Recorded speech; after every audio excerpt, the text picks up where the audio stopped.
Well, hello, good evening, everyone.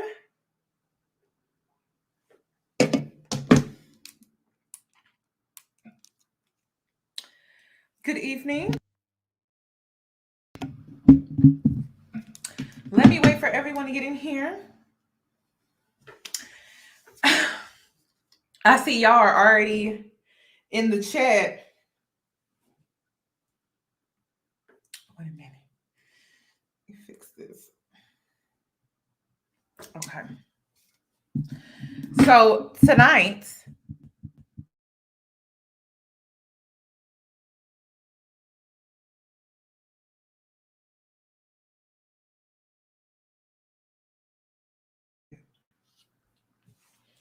we're going to be reacting to Suzette.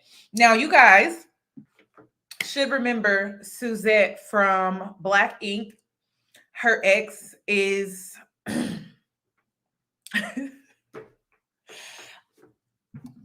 Am I still muted? I don't know why I keep doing it. No, I'm not. I'm good. I'm good. Suzette, nobody likes to speak about exes, but she used to date that little bald-headed man, Caesar. We're not a big fan of him on this channel. Thank you guys for the compliments. You guys are so sweet.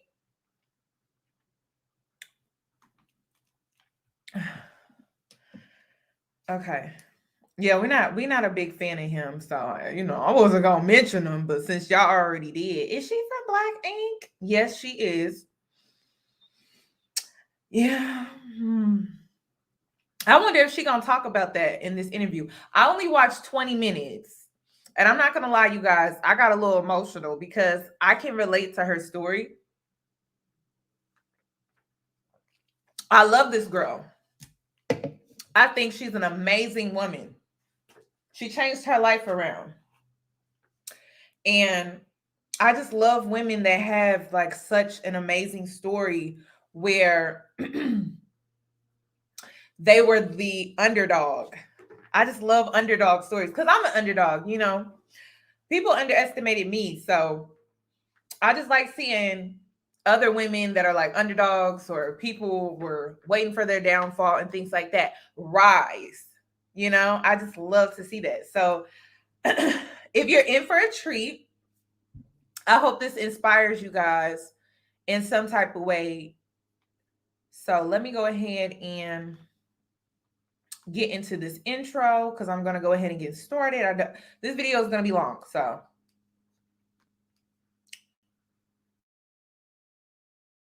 Hey boos, in this video, I give commentary based on my opinion. Nothing is to be taken as factual. We are just here to have conversation. We don't expose and we don't sip tea on this channel. I'm giving you real talk straight, no chaser. Let's see if you can handle it.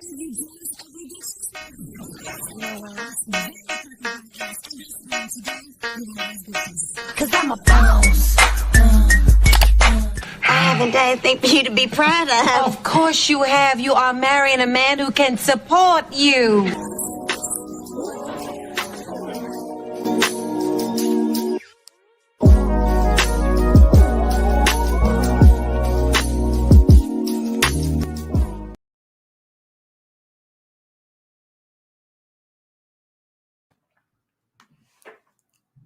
Alrighty.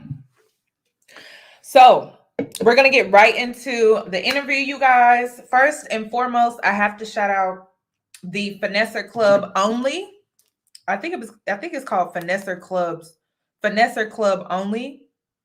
It is a podcast. It is a YouTube channel. You should definitely check it out because now I know y'all was shading him in the last video, but he actually got some good interviews.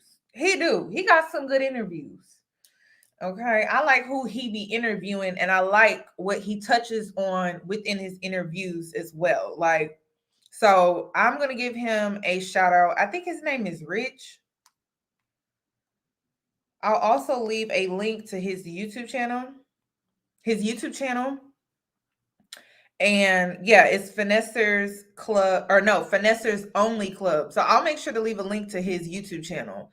But I mean, some of his interviews are really, really good. You know, he likes to interview girls that are in the industry, and it's interesting to learn about their lifestyle, about, you know, what goes on behind the scenes and things like that. And it gives you a real insight on their actual lifestyle and not what you see on social media or Instagram and things like that. So if you're interested, I'll make sure to leave a link to his channel after this video is saved.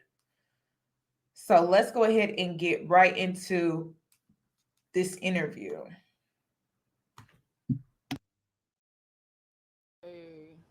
It ain't gotta be friends, but it's people that's. I don't want no friends, because when I look back on my life, a lot of the shit that I went through, it wasn't because of what I did, it was who I was associated with. I didn't have somebody telling me like, yo, Sue, you better than that shit. They was cheering me on like, go girl, go get that bread. Okay, fly to this, fly to that. But when I was flat on my ass and needing help, none of them was nowhere to be found if I couldn't help them. You live by niggas and money, you're gonna die by, you know, excuse my language, men and money. And that's when I had to, like, yo, I don't want no more sugar daddy. You know what I'm saying? I don't want no more purposeless relationships. I don't want to deal with you because I feel like I have to. If you're sexually active and the person you're sexually active with is not helping you, and it's not only financial. See, women get so caught up in the financial part. You could be sponsored and still be a lost, miserable soul. You feel me? If he's not pouring into you spiritually, emotionally, or financially, if you're not mentally, if you're not elevating from the substance of the people you have around you, you don't need around you. Everybody's so caught up for a check. Oh, I'm on demon time. Listen, that shit come with bad energy and spirit. So you might be getting that money for the time being, but you're not sleeping. You're losing weight. You're stressed out. You got acne. You in and out of jail. You in and out the clinic. You feel me? Like yo. In and out the clinic.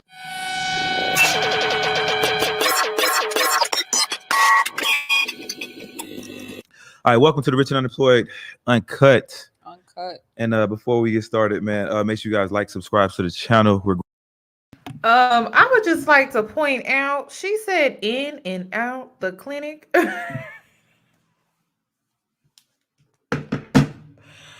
I just need to point that out because, you know, these sex positive girlies, you know, they leave that part out a lot.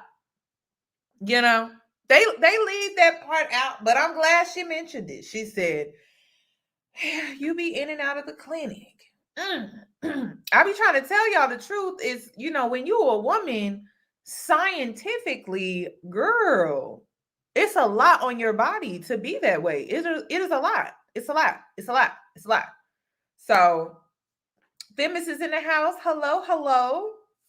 So, I don't know why girls are not honest about that. I mean, Cardi B was honest about it because she kept talking about monostat. So, she was a little honest about it. But it's like we got to do a lot just to be putting ourselves out there in that way to begin with. That should tell you something. Men, it's a little different. But men, you know, they different in general as well when it comes to biology because, you know, they lose weight easily. They can just eat whatever they want to eat. You know, I watch my brothers and I'm just like my older brother, he lost so much weight and he's still able to eat things I'm not even able to eat. And he done lost over 100 and some pounds. And I'm like, how are you still able to eat that? I can't. If I look at it, I gain weight, you know? And so men's bodies are just made completely different. And I think we as women just need to accept that instead of trying to compete with them because we're not going to win that, you know? We're just not going to win that fight. But let's continue. We can't do what men do. Growing very fast. And make sure you guys check out the merch. The link is in the description. And we have a very special guest. I know I say that all the time, but this one is actually very special. She has a very unique story, and I think that a lot of women can relate to it. Go ahead and introduce yourself. Chinks. That's the old me, but we could start there. You don't got to touch the mic at all. Okay. It's going to do what it do. So if you know me from the 2017, 2018, even the 2019, you might know me as Chinks, Chinky Eyes. But if you know me after the level up, you know me as Suzette or Miss Samuel. So whatever you wanna Miss Samuels. address me as, Hmm. Depending on what we're talking about. Now you're this real estate agent. Yes. You look very, very polished. Thank you. Look very professional, but you don't look like what you've been through. Correct. And I want to get the story behind this right here because this right here, it just looks like, My shit is together.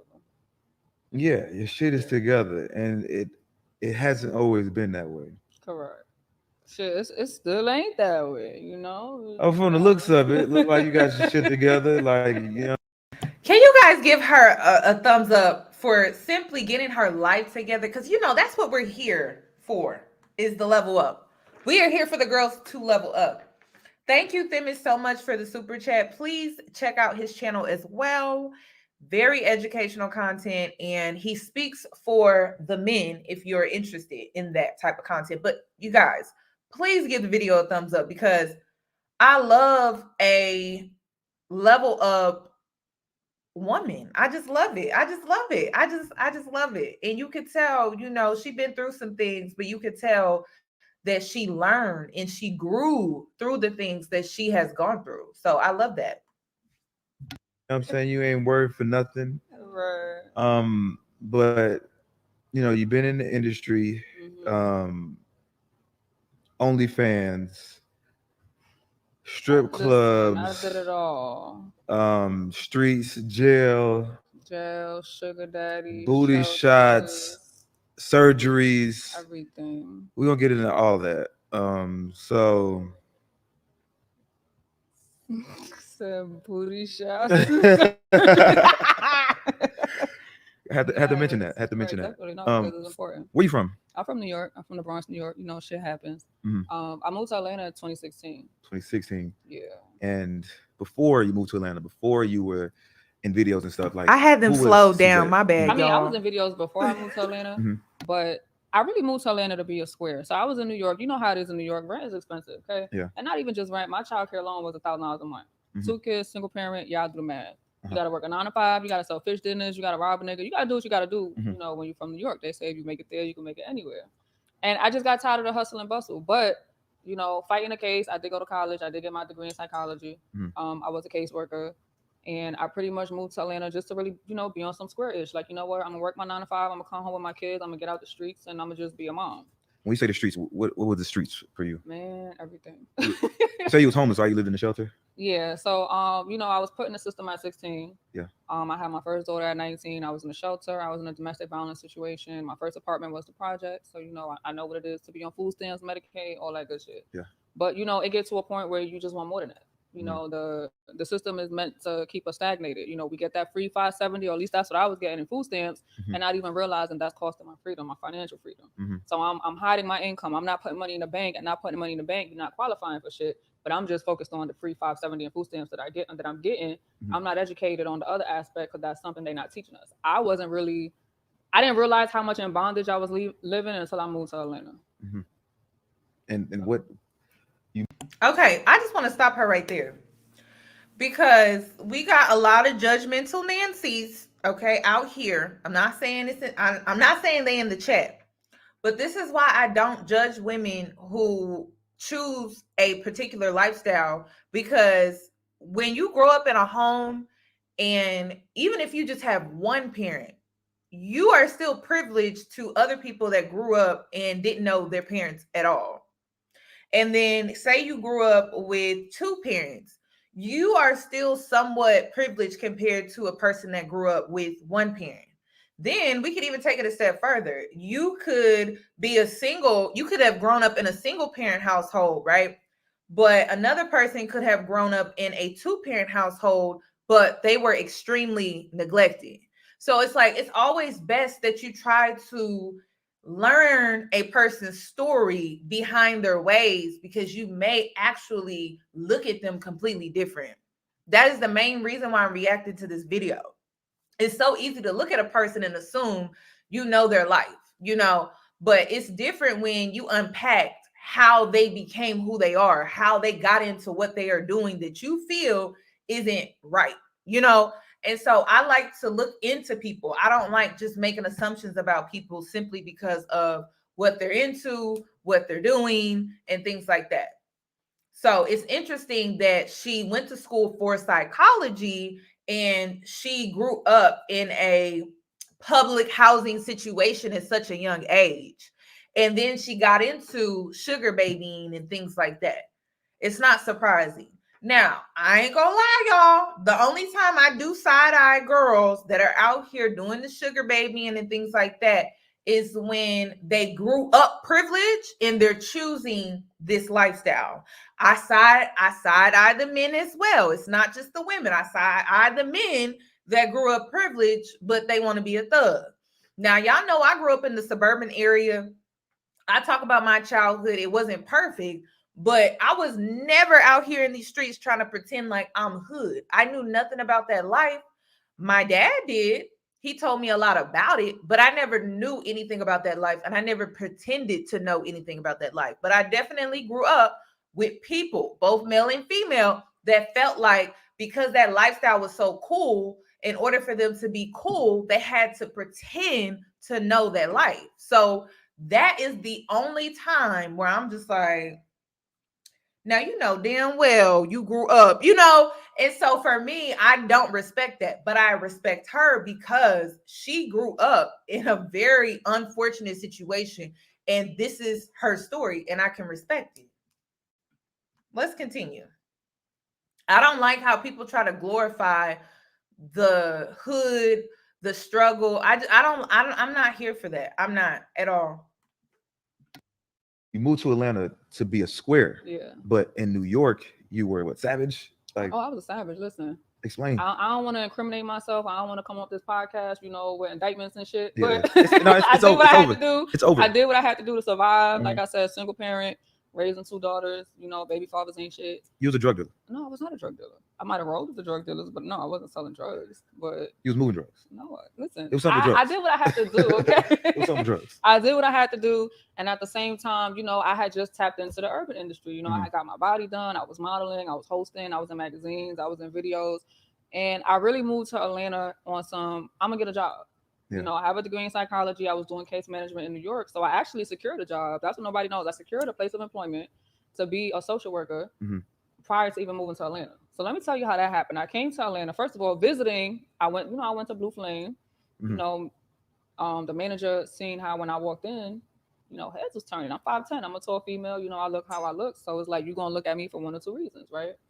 And I asked him, I said, listen, y'all hiring? Because I'm planning on moving out here in a couple of months. And he was like, listen, I got a bartender position right now, but I'm going to hold it for you. So when you said you're coming down here, I'm like, June. Like, he literally held that position for me. And it's crazy because you have to get a background check to work in the clubs in Atlanta. Yeah. So I did my background check, not only for the clubs, but for the place of employment that I was supposed to work at. As far as on the social work side, I was going to do that during the day. And I was going to be in the club at night because I had goals. I wanted to buy a house. I just wanted to do certain things that seemed impossible in New York. Did my background check, did not hear from the job, but I was cleared to go in Blue Flame, and the rest is history. Started working at the Flame, got my name a little lit, my social media was popping. And so down to 9 to 5, you was like, I was like, listen, straight to the club. I was making like $2,000 on a bad week, bartending, like not even stripping, but bartending. So it was like regular job. What? Like, oh, this is what I was supposed to be doing, So you getting all the attention because your body. I mean, just everything, like my body, yeah, but I feel like once you open your mouth and you have personality, you have intellect, it takes you further than, the women that is just the body. And that was the case with me. And I got fired, The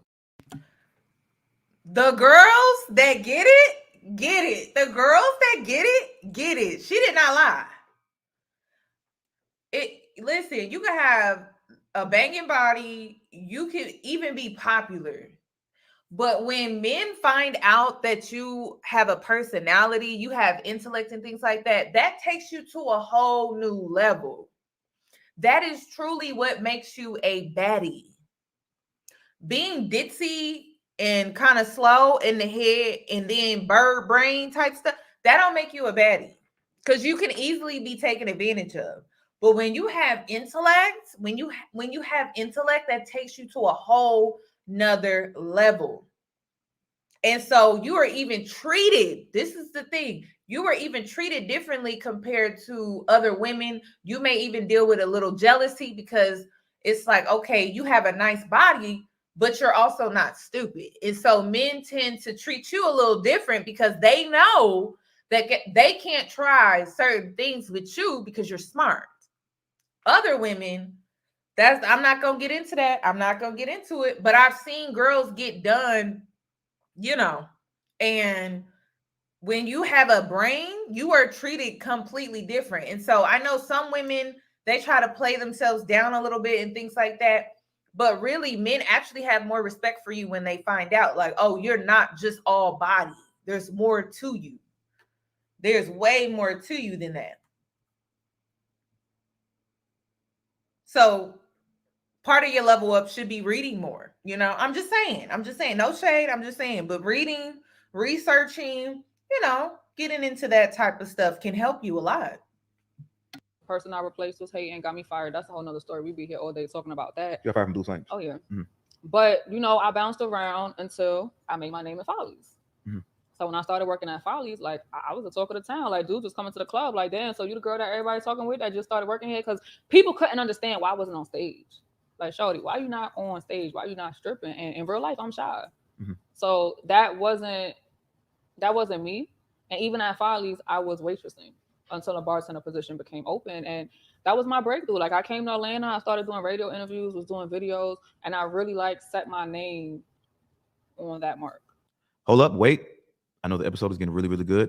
Before we dive any deeper, I want you guys to go ahead and check out the website and get you some merch, www.richunemployed.net. The link is in the description. These headscarves are available. I got t-shirts available, I got hoodies, I got caps. Go ahead and show your support for this brand, this platform. And let's get back to the episode. So let's speak about your body. What was the reason that you got your body done? If you're shy, what made you get your body done? Because that's going to draw attention to you. Right. So when I got pregnant with my second daughter, I lost everything. I lost my car. I lost my place of employment. At the time, I was working at it was like a group home for disabled adults.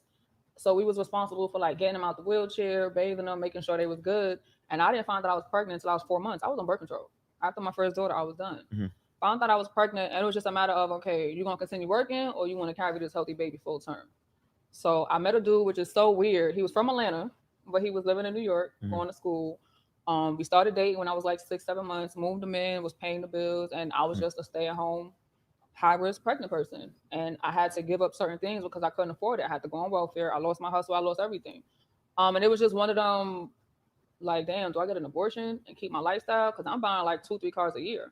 Mm-hmm. My main sugar daddy was a lawyer at the time, So I was really in that life to where I was, and I want to clear something up real quick, because I hate when people say that women who get surgery are insecure. We're not insecure. I was very secure with my body, but let's be real. I started bartending and I wasn't getting booked.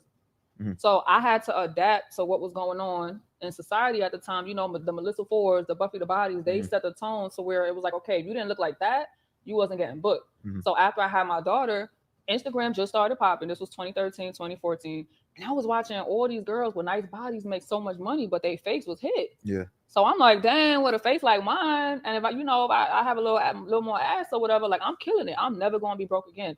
And that was my main thing. As women, men will never understand what it's like to be a female, to have to. Now listen. I got to decode what she's saying. She's not lying. She got to compete in the industry that she's trying to tap into, which is the nightclub. Now let's use our brains, ladies. Okay, what you think we see on social media? Those girls are getting their bodies done because they're competing with other girls on Instagram. But outside of Instagram, they're not successful.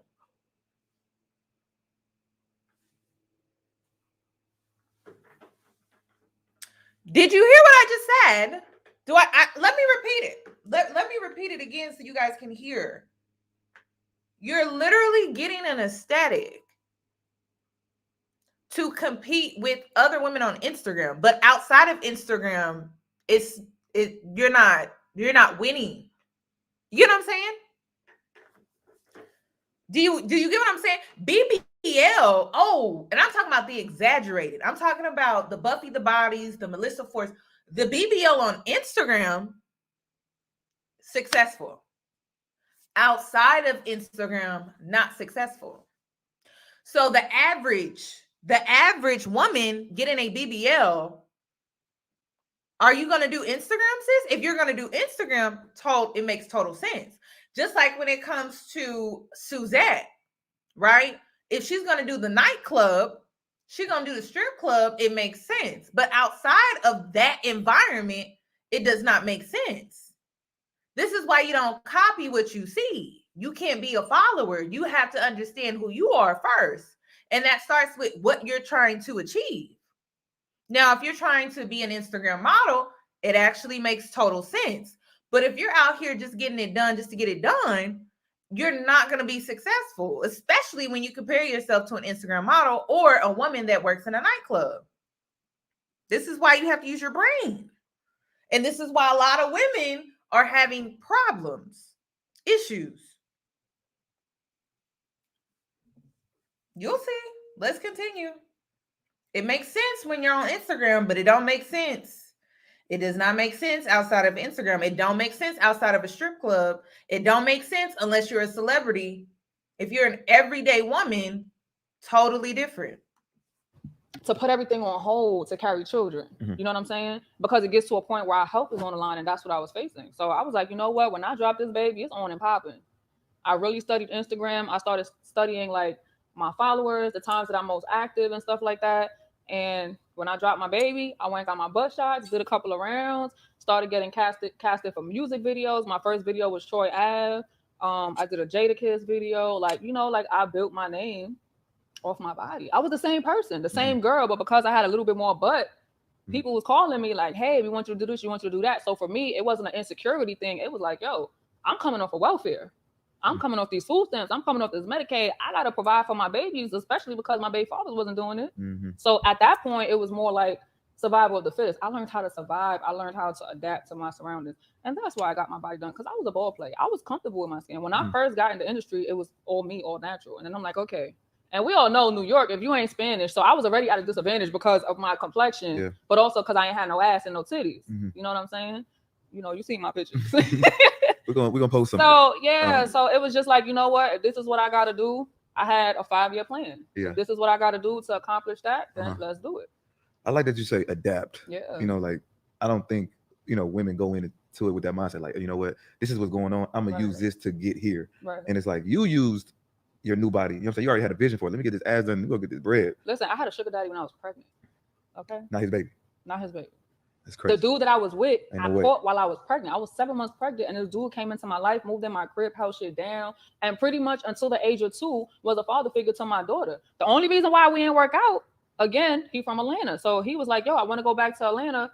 Come stay with me." Mm-hmm. He was used to the me being at home, the me ironing his shit. He was in school, he was working at the hospital. That wasn't me. So when I popped my baby out and I got back like on the grind, he was like, hold up, what's this? Mm-hmm. You feel me? Like, nah, I need you to stay home. And I'm just like, yo, dude, that was never me. You just caught me at a bad time in my life to where I had to do that to carry my baby full term. But I've always been a hustler. Mm-hmm. And that's the only reason why it didn't work out. You guys, you got to understand, she's in survival mode. She's not living. She's in survival mode. She's in survival mode. This is what survival mode is for some women. So you do things that you probably wouldn't do if you weren't in survival mode. It is what it is. There are some women out here, and again, it's privilege for you to be like, oh, I would never do nothing like. Have you ever been in survival mode? To a point where you don't know how you're going to eat, you don't know how you're going to feed your kids?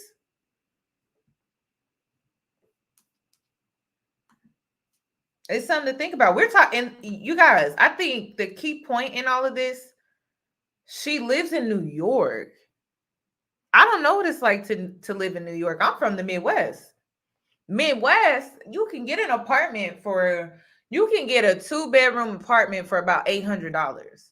In New York, I don't know what that's like. I can only imagine what it's like to get a two-bedroom is a luxury. A 2-bedroom in New York? I'm just saying. I don't know what it's like. They say if you can make it in New York, you can make it anywhere. They also say if you can make it in LA, you can make it anywhere. So think about that.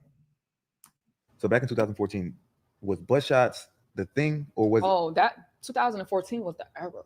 But it's butt shots. They got BBLs. There was no like BBL. So see, for me, again, I was athletic. So BBL, what? BBL, you gotta be, not overweight, but you gotta have some type of fat to where they could suck the fat out in order to put it in your butt. I had a 6-pack before I started getting surgery. Yeah. Like I was a whole athlete. Okay. So BBL was not an option for me because I had no fat. Mm-hmm. So, again, they had a whole site just for communicating with girls who were tapped into that market. It's called the black market. Mm-hmm. So where people who are doing these butt shots, you could get online and hold conversations with whoever's getting their butt done by a popular doctor. And I actually got introduced to it by somebody who was already in the industry. Mm-hmm. And all I kept saying was, man, my kids is not going to get it out the mud how I have to get it out the mud. I had to do some things to survive, so I'm going to do what I have to do to make sure my kids is good, put up, came to Atlanta, seen how different it was from New York. My daughter, they wanted to leave her back in New York. She came to Atlanta getting straight A's, excelling, So it was just a whole shift for me, not only mentally and emotionally, but financially. And just as a parent, just as a mother, a single mother at that, like we don't really shed light on what single mothers have to go through. We live in a society where everybody want to judge people for what they're doing, but don't really know what we really go through on the back end. I'm not getting no damn child support. I can't call nobody if I'm short or rent or if I don't have some shit going on. I got to make it happen. And it's been like that my whole life. And that's all I know, We're going to cheers to that, Cheers to that. Yeah, we're going to cheers to that. So with these ass shots, you had to go, something went wrong with these. Okay, so which is crazy. I'm actually writing a book right now.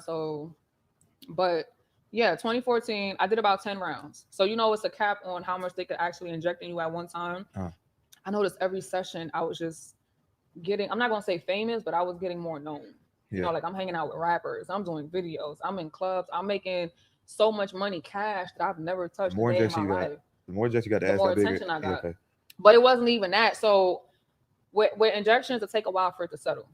Mm-hmm. So I was just on it every 30 days because I had a timeline in place. Mm-hmm. And then I was also running from an abusive ex-relationship. So my first baby father went to jail, did time. Had him on the alert to where they tell you when he coming home, knew he was coming home. So it was like, okay, I got to get out of here. So for me, it was just like, okay, bam, bam, bam. No time to play. This is what I had to do. But my last session, I got sick. So before we even get into that, I did my research. I was supposed to be getting injected with hydrogel, which is 90% water-based. Our body is mainly composed of water. So if it's real hydrogel that they're using, there's no way that you're going to have a reaction or even let alone get sick. Yeah. No, my doctor, and I don't even know how long it's been, but that last session was what put me in the hospital in a coma. When I woke up, they pretty much told me, listen, we found silicone in your bloodstream. So what happened was she injected me and I got sick right away on the table, but I didn't relate it to that. I didn't know, I didn't put 2 and 2 together. But basically the silicone traveled to my lungs and it got to the point where I couldn't breathe. Mm-hmm. My daughter said I turned white. She called my mom. I went to lay down. My mother called the ambulance. I woke up in the hospital, priest over my body. I'm pronounced dead. The nurses, everybody's like, yo, this, it don't make sense. This girl was gone. And I had an out-of-body experience. So that's what prompted my shift into spirituality. I was raised in the church. I know God. I got baptized as a child. But we all know we have to go through our actual own walk to really, not really be told, hey, this is what you're supposed to do, but really to have that encounter with him. And that was my first encounter spiritually. Oh, I love it. Okay, I don't love the fact that she nearly lost her life, but she had a spiritual awakening. That's what she experienced. A near-death experience. I hate to say it, but she had a spiritual awakening. She had a spiritual awakening. It hits us all in the weirdest ways, different ways, and things like that. But sometimes, I had a similar experience, so I can understand where she's coming from. After you have that experience, God is real. Nobody can convince you otherwise because by the literal grace of God, you would not be here. So you talk different, you move different, you think different. You don't see the world the same. You don't see life the same. Your whole life changes. And nobody can convince you otherwise because you know what you experience. You know what you experience. So I definitely relate to that. I relate to that a lot. But still in all, I was too of this world. You know, I came outside, and when I came out the hospital, I had an eviction notice on my door. So it was just like, okay, God, I hear you, but I gotta get back to this money. Like, me and my kids need a roof to stay. And at that time, I was a bad person. I wasn't spending time with my kids. Like, I was outside. Like, I'm talking about, you know, you could walk in the store, niggas in the store is fighting over who gonna pay your tab type shit. Like, I'm at the gas station, I'm buying 2-3 cars a year, and they're fighting over who's paying for your gas. Like, that's how my life was. You know what I mean? So to me, it was just like, I didn't see nothing wrong with it at the time. But, you know, my daughter started walking. She started bumping into the wall. She didn't have enough room to walk. Again, I was in the projects, and I just was like, yo, I need more than this. Started dating a dude out here in Atlanta. He was flying me back and forth, and I just was like, this is what y'all getting for y'all rent? Y'all get security, a pool, a gym? Like, oh, shit. You know what I'm saying? This is February 2016. I signed my lease June 2016, and I was going. I was like, bye, New York. Because I knew I couldn't elevate. Like, I got arrested December 2015. For what? Listen, my weed man robbed me, left his shit in my house, and then was trying to say that I robbed him. Called police and said I had him at gunpoint. So police came in my crib, kicked my door down, was looking for this gun that he said I had, but all his stuff was in my crib. Because again, he tried to come back and get his stuff, but I'm like, yo, you just robbed me, so why would I even open my door? I'm a female. And I got booked for robbery. When you say he robbed you, yeah. What did he take? He took my money. Like, what gun? No, like, you know, he was the weed dude. So he would come over, you know, supply my weed. I was smoking heavy at the time, and I would pay him. And you know how, you know, you just comfortable. You go into the other room, and then you see he running for the front door with all your stuff. And in the process of him doing that, he left all his stuff and then tried to come back hours later, like, yo, my phone's in there. My girl probably trying to call me. I'm like, yo, you're not coming back in here. He called police and was like, yo, she had me at gunpoint. She robbed me. My wallet, my clothes, everything is in her house. Police kicked my door down. Boom. Case ended up getting thrown out. Of course, he didn't come to court. But it was just, that was the it for me. Like, girl, you can't, because it was like, no matter how hard I tried to elevate, it was just some dumb shit always happening. And I was like, yo, I'm not going to make it out here. Like, I have to leave New York, you know? And then, you know, I started dating a dude or talking to the dude out here. He was flying me back, and I signed my lease, and I moved to Atlanta. Are any of you guys in a similar situation where you feel like you can't elevate because of the environment that you're in? That may be something that you need to evaluate right now. Do you feel like you can't elevate because of the environment that you're in? It could be the reason that you're not leveling up in the way that you want to. So I would check your surroundings.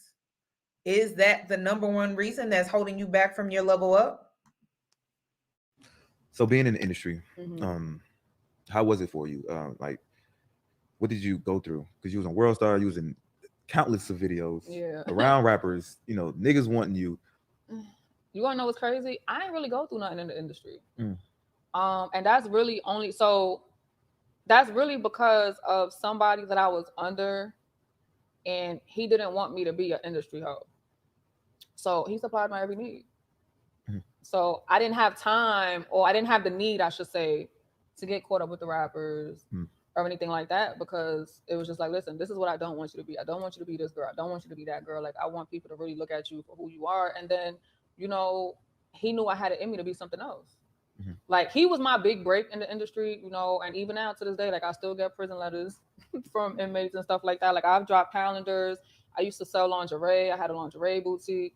I've always had that entrepreneur spirit, and nothing I did was like, okay, this is it right here. It was always like, this is where I want to be, and these are the steps that I have to climb to get here. To anybody who can't understand it, you know, it is what it is. But I didn't really go through nothing crazy in the industry because I had that one person that nobody tried me, because everybody knew I was connected to him. You know, if that makes sense. Okay, I feel you. Okay. Now, hold up, wait. I know the episode is getting really, really good, but this right here is an ad space, and your ad could be here. If you got a product, if you got a service. I just want to add that, listen to what she said. She said she used to sell calendars, lingerie, She used these things as a stepping stone for her to get to where she truly wanted to be, which is where she is today. Okay. Because a lot of y'all feel like if you start doing this or you start doing that, that's your final destination. And it's not. It's not. It's not. It's just a stepping stone. So she used the industry. She used selling lingerie, calendars as a stepping stone to get to where she truly wanted to be. And that's what I'm trying to get the Instagram girls to understand. You can use Instagram to get your name out there. You can use Instagram to build a network. You can use your Instagram to build a following. But what you choose to do with it by rebranding yourself after a certain time frame, that is what truly you should be aiming for. That should be your final destination. It doesn't just have to be Instagram, because Instagram could, I don't know, delete tomorrow. And then what are you gonna do? You always have to have an end goal. I don't see, I'm 1,000%. Listen, I'm 1,000% for the girls that use OnlyFans. I'm 1,000% for the girls that sugar baby, but I'm more for sugar baby when you don't have to put out. I'm for the girls that use their Instagram, but they use it as a stepping stone. That's it. I'm even for the girls that strip. I am. They use it as a stepping stone. It's not their final destination. I'm not your mama. I'm not here to tell you what to do, but I would encourage you to create a future. And your future is not going to include what you do right now in your current reality. So I'm not going to judge girls that use OnlyFans, that use stripping, that use all of these different things to get to their final destination. And for her, she got into real estate. She got into, I think it's like a credit repair. She don't even need to use all the other things that she used to get where she is today, because she set herself up. She rebranded herself. She goes by a totally different name now. And I'm here for women that think long term when it comes to using these avenues that a lot of women are using now, but they're not thinking long term, like in 10 years. Also, I want to say even Buffy the Body, she is still doing, like, she rebranded herself. She's into fitness and stuff now. Like, she's doing something totally different. Melissa Ford is doing commentary now. Girls need to think long term. I'm not your mother. I'm not here to tell you how you should live your life. But if I'm going to be an influencer, I'm going to encourage you to think long term. You do not want to be that girl, and I hate to say it, I've seen it, where you're getting up in age and like you can't even enjoy your life because you have to worry about being bloated for a video or Instagram photo. Like, you just don't want to have to deal with all of that. So set yourself up. Even the Kim Kardashians, they are setting themselves up to where when they want to stop posting their bodies and things like that, they have other avenues and things like that. Kim Kardashian has Skims. Skims is going to be around for a very, very long time, even when Kim is like 60, 70 years old. That's what you need to start thinking like, instead of thinking that this is all that I'm going to do and then that's it. You got to start planning ahead. And to be honest, I've seen Kim Kardashian rebrand a few times. Y'all remember the brand that the Kardashians had called it was called Kardashian Beauty, and it was trash. It was trash. It was an Ulta. It was an Ulta Beauty, and the Kardashian Beauty brand that was in there was absolute trash. They have rebranded themselves, and now Kylie has her cosmetic brand. Kim has her cosmetic brand, and it's completely different than when they had the Kardashian Beauty brand. They had to rebrand themselves. So listen, the girls that get it. Was it called Dash? I don't think it was called Dash. I thought it was called Kardashian Beauty or something like that. That's when they first started out with their reality TV. I think about a few years into the reality TV, they came out with that brand, and it was trash. It was so trash. So don't ever think that you can't take what you have created, rebrand it, and keep elevating within your brand. You can definitely do that. You should do that so you can grow within your brand. You should definitely do that. Change your name, do whatever you want to do. I've done it. Looking at you like, what you about to ask me next? You were like the first girls that was doing OnlyFans. Yeah, so I was doing OnlyFans in like 2016, 2017 before it really. So everybody jumped on it when the pandemic hit, but I was like doing it before where everybody was like, damn, you a hoe, you this, you this. But like I said, I had goals, you know, and I actually left the club. So I stopped bartending to do OnlyFans because I got into real estate school. It was hard. I was in real estate school from 9 to 6 and I had to be at the club from 10 to 4. So you tell me when I was sleeping, when I had time to study or anything like that. And then I'm at the bar on a slow night making $1,000 in my phone on OnlyFans. So it got to the point where I was like, man, forget the club. You know, I could be home with my kids, not paying a sitter, not doing anything, blocking off my time for 2-3 days, making my content. And then the rest of the time I'm focused on real estate. I had an end goal. Like people see you in the club and don't really know your story, don't know where you come from, don't know where you're trying to go. So yeah, I was in the club, but nobody knew that I was in real estate school during the daytime. Nobody knew I was starting a credit business. Nobody knew I was like really behind the scenes trying to get my ish together so I wouldn't have to be on that scene forever because there's no stability. God forbid you break a leg or something happen. How you getting paid? You ain't got no 401k. 9 times out of 10, you ain't got no money paid. We living from night to night. There's a lot of slow lights and there's a lot of nights that, you know, but I was really in the club for the relationships. Forget the money I was making in the club. It was who I was meeting in the club for me because it's all about who you know. And that's actually how I got into real estate. I had like a broker come into my club and just watch me and was like, yo, you ever thought about doing real estate? And I was like, I'm from New York. Like, for you to even be in a real estate conversation, you got to be in that class. And I wasn't in that class, you know, in New York. But as I moved to Atlanta, I realized, like, you know, Atlanta is real estate. And that's actually what sparked my transition. What made the lady just walk? Now, wait a minute. Now, I've been telling the girls for years. Do not just use your dating life for love. Don't do it. Now, even if you are into Instagram modeling, whatever the case may be, don't just use your platform to sell your followers a product. Pick their brain. They are a resource to you.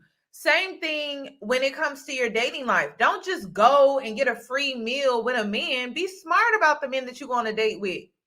Go on a date with a lawyer. Go on a date with a financial advisor. Go on a date with a doctor. Go on a date with men that are well connected because that's your network.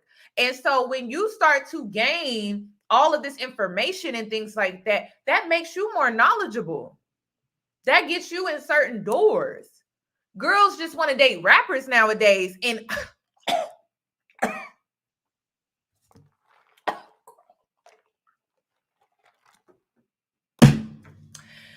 I mean, if you're trying to be a baby mama, I guess. If you're trying to get into the industry, I guess. But sis, come on. Don't just be using a pretty face and a body just to be in the industry. Girl, spread your wings. A lawyer can teach you about taxes. A lawyer can teach you about business.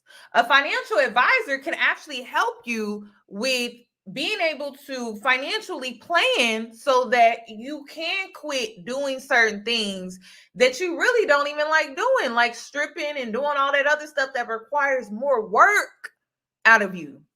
I'm trying to think what else. A realtor, a mortgage broker. Girl, I hate it, y'all. I hate it when I see pretty faces just be used for a club. Oh, it kills me. It kills me. It kills me. It kills me. I hate seeing it. I don't even know if I can even say kill on here, but you guys, come on. It's time for Black women to wake up and smell reality. It's time for you to truly think about your future and stop playing it small when it comes to these rappers. These rappers and these athletes, they're dumb, they're stupid. Their money is not going to be around, sweetie, when you're 30, 40 years old. So you got to work with what you got, hun. And so that involves you creating a network. You know, it's interesting what lawyers, financial advisors, mortgage brokers, and things like that do in favor of a pretty face. And y'all just be so hung-go on these rappers and these athletes for a free section and a bottle in a nightclub. That's just going to last, 24 hours at most? Maybe 10 hours at most? maybe just for the night. You're not thinking about your future. Think big, okay? I know y'all seen that TikTok video where it's like, think bigger, B-I-T. You need to think bigger, bigger.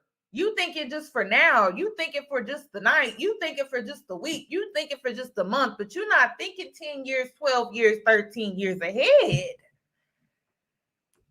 That is the main reason why I'm doing this video. So she's smart woman. Very, very smart woman. Very, very, very smart.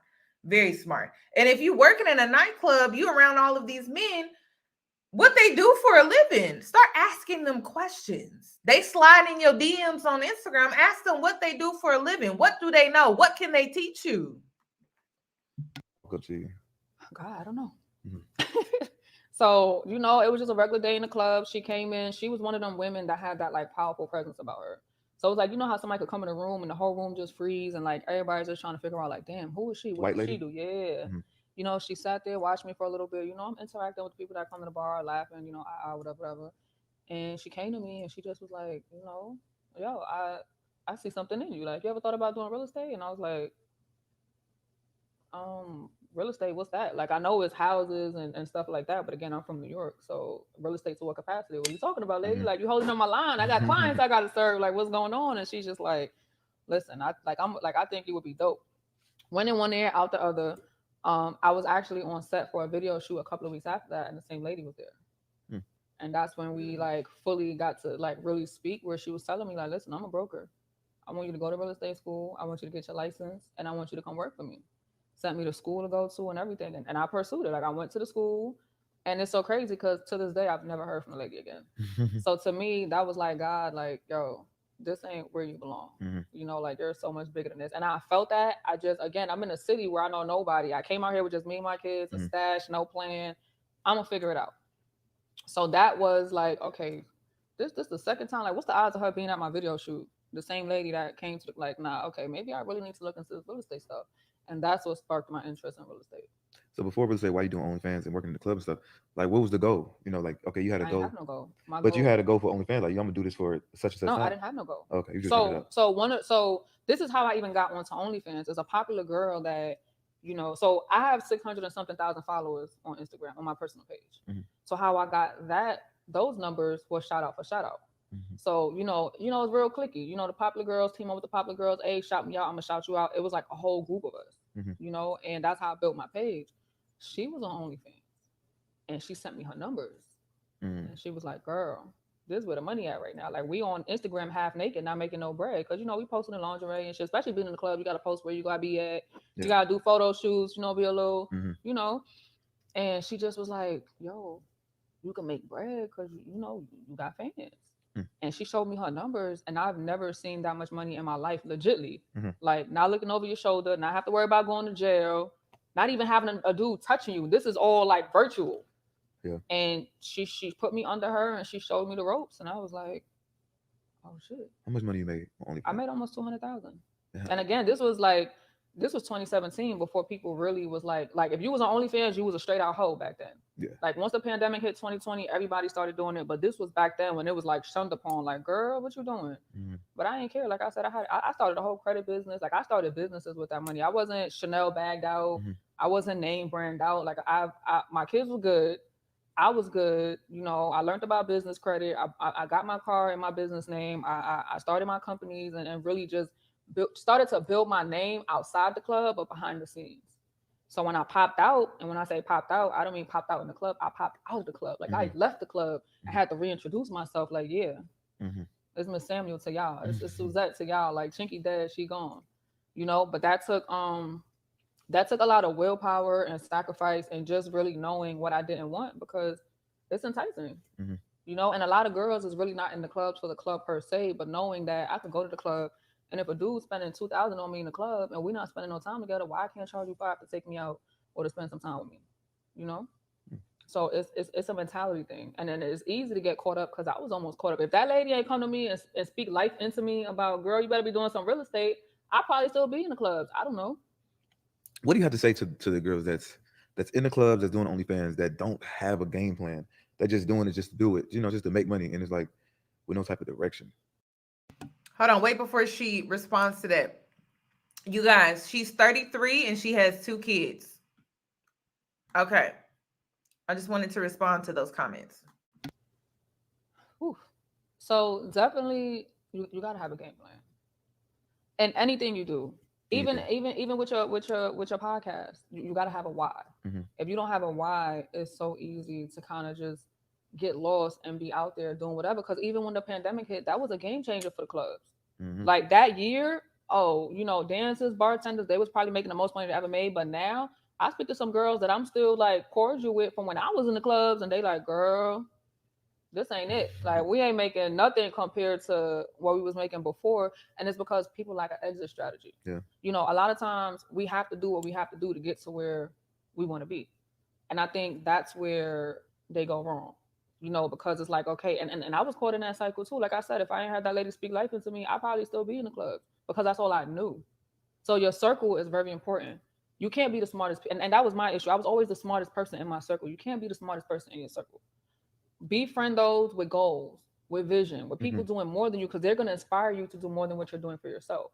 A lot of times it takes that outside person to tell us like, hey, like, girl, you worth so much more than what you're doing, but we don't know that because we're stuck in what we know, So I would just tell girls to have an exit strategy because your body ain't going to look like that forever. The money ain't going to be like that forever. Like the clubs ain't what it was. Like I count the money that I was touching illegally, even just being in the clubs, and I'm just like, yo, if I would have known then what I know now, as far as investing, as far as real estate, as far as businesses, like you gotta do what you gotta do. And a lot of girls in the club, they're single mothers. Nobody talks about. See, they look at us and see hoes and strippers and dancers, like, oh, that bitch ain't nobody. But they don't know that we're struggling to put food on the table. We're struggling to provide. And from somebody that like, I'm from New York, where government help is like this. You can move to New York and apply for emergency food stamps and Medicaid, and you're going to get it like that. When I came to Atlanta, it took me 8 months to get my Medicaid, okay? And in a state where, STDs and an HIV and stuff like that is so prominent, that's important because 9 times out of 10, people's not paying for that. So you have to ask yourself, why am I doing this? What is my overall goal? You got some people that's just what they want to do. That's the life they want. Cool. But this Atlanta, and again, I'm from New York. The one thing about Atlanta is an entrepreneurial state. So you could start a business out here and be good. You can't really do that in New York.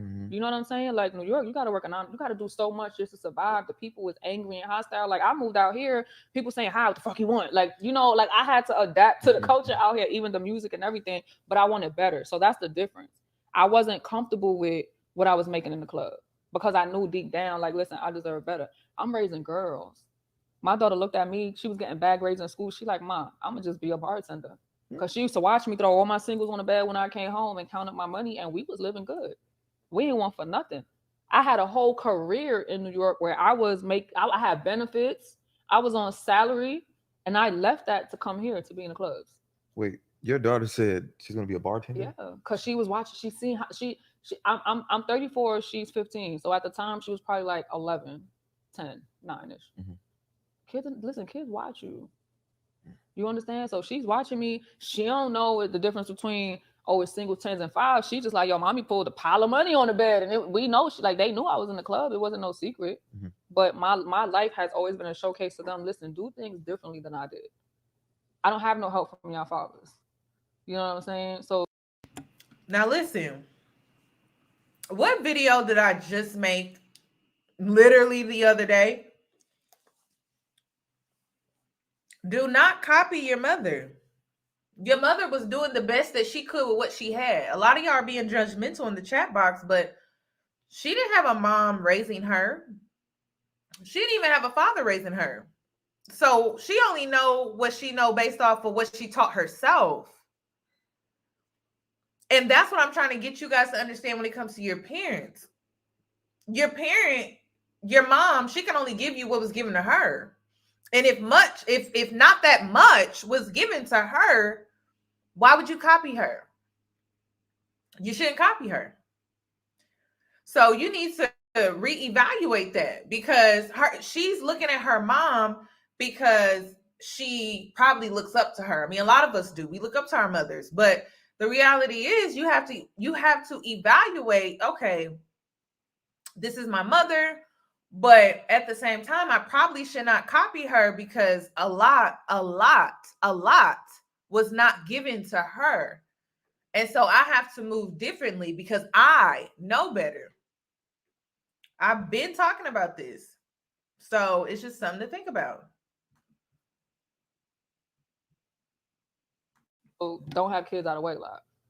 I have to do this. I have to do that. Get your education. When I had my first daughter, again, me going to jail prompted me getting my degree. That's not something I did on my own. I was just trying to stay out of jail. You understand? So it was just as a parent, as a person, I wanted more. And then, the culture started shifting. Niggas following you home, beating up women, just all the crazy stuff that just started happening. And it was just like, yo, do I really want to live my life like this? I want to ask you briefly about your daughter being molested. Okay. And this is from you, you know what I'm saying, living that life and being outside and kind of like, like not putting the time and energy into like being a parent. Right. Can you speak on that situation? Whew. I was in Africa. Doing what? So again, I wasn't in the clubs for the club money per se. I was in the clubs for relationships. I had a dude that was from Africa that was visiting Atlanta. He came to my bar and he was like, yo, you would kill it in London. So I was one of them girls that was always flued out. You know what I'm saying? Like state to state, country to country.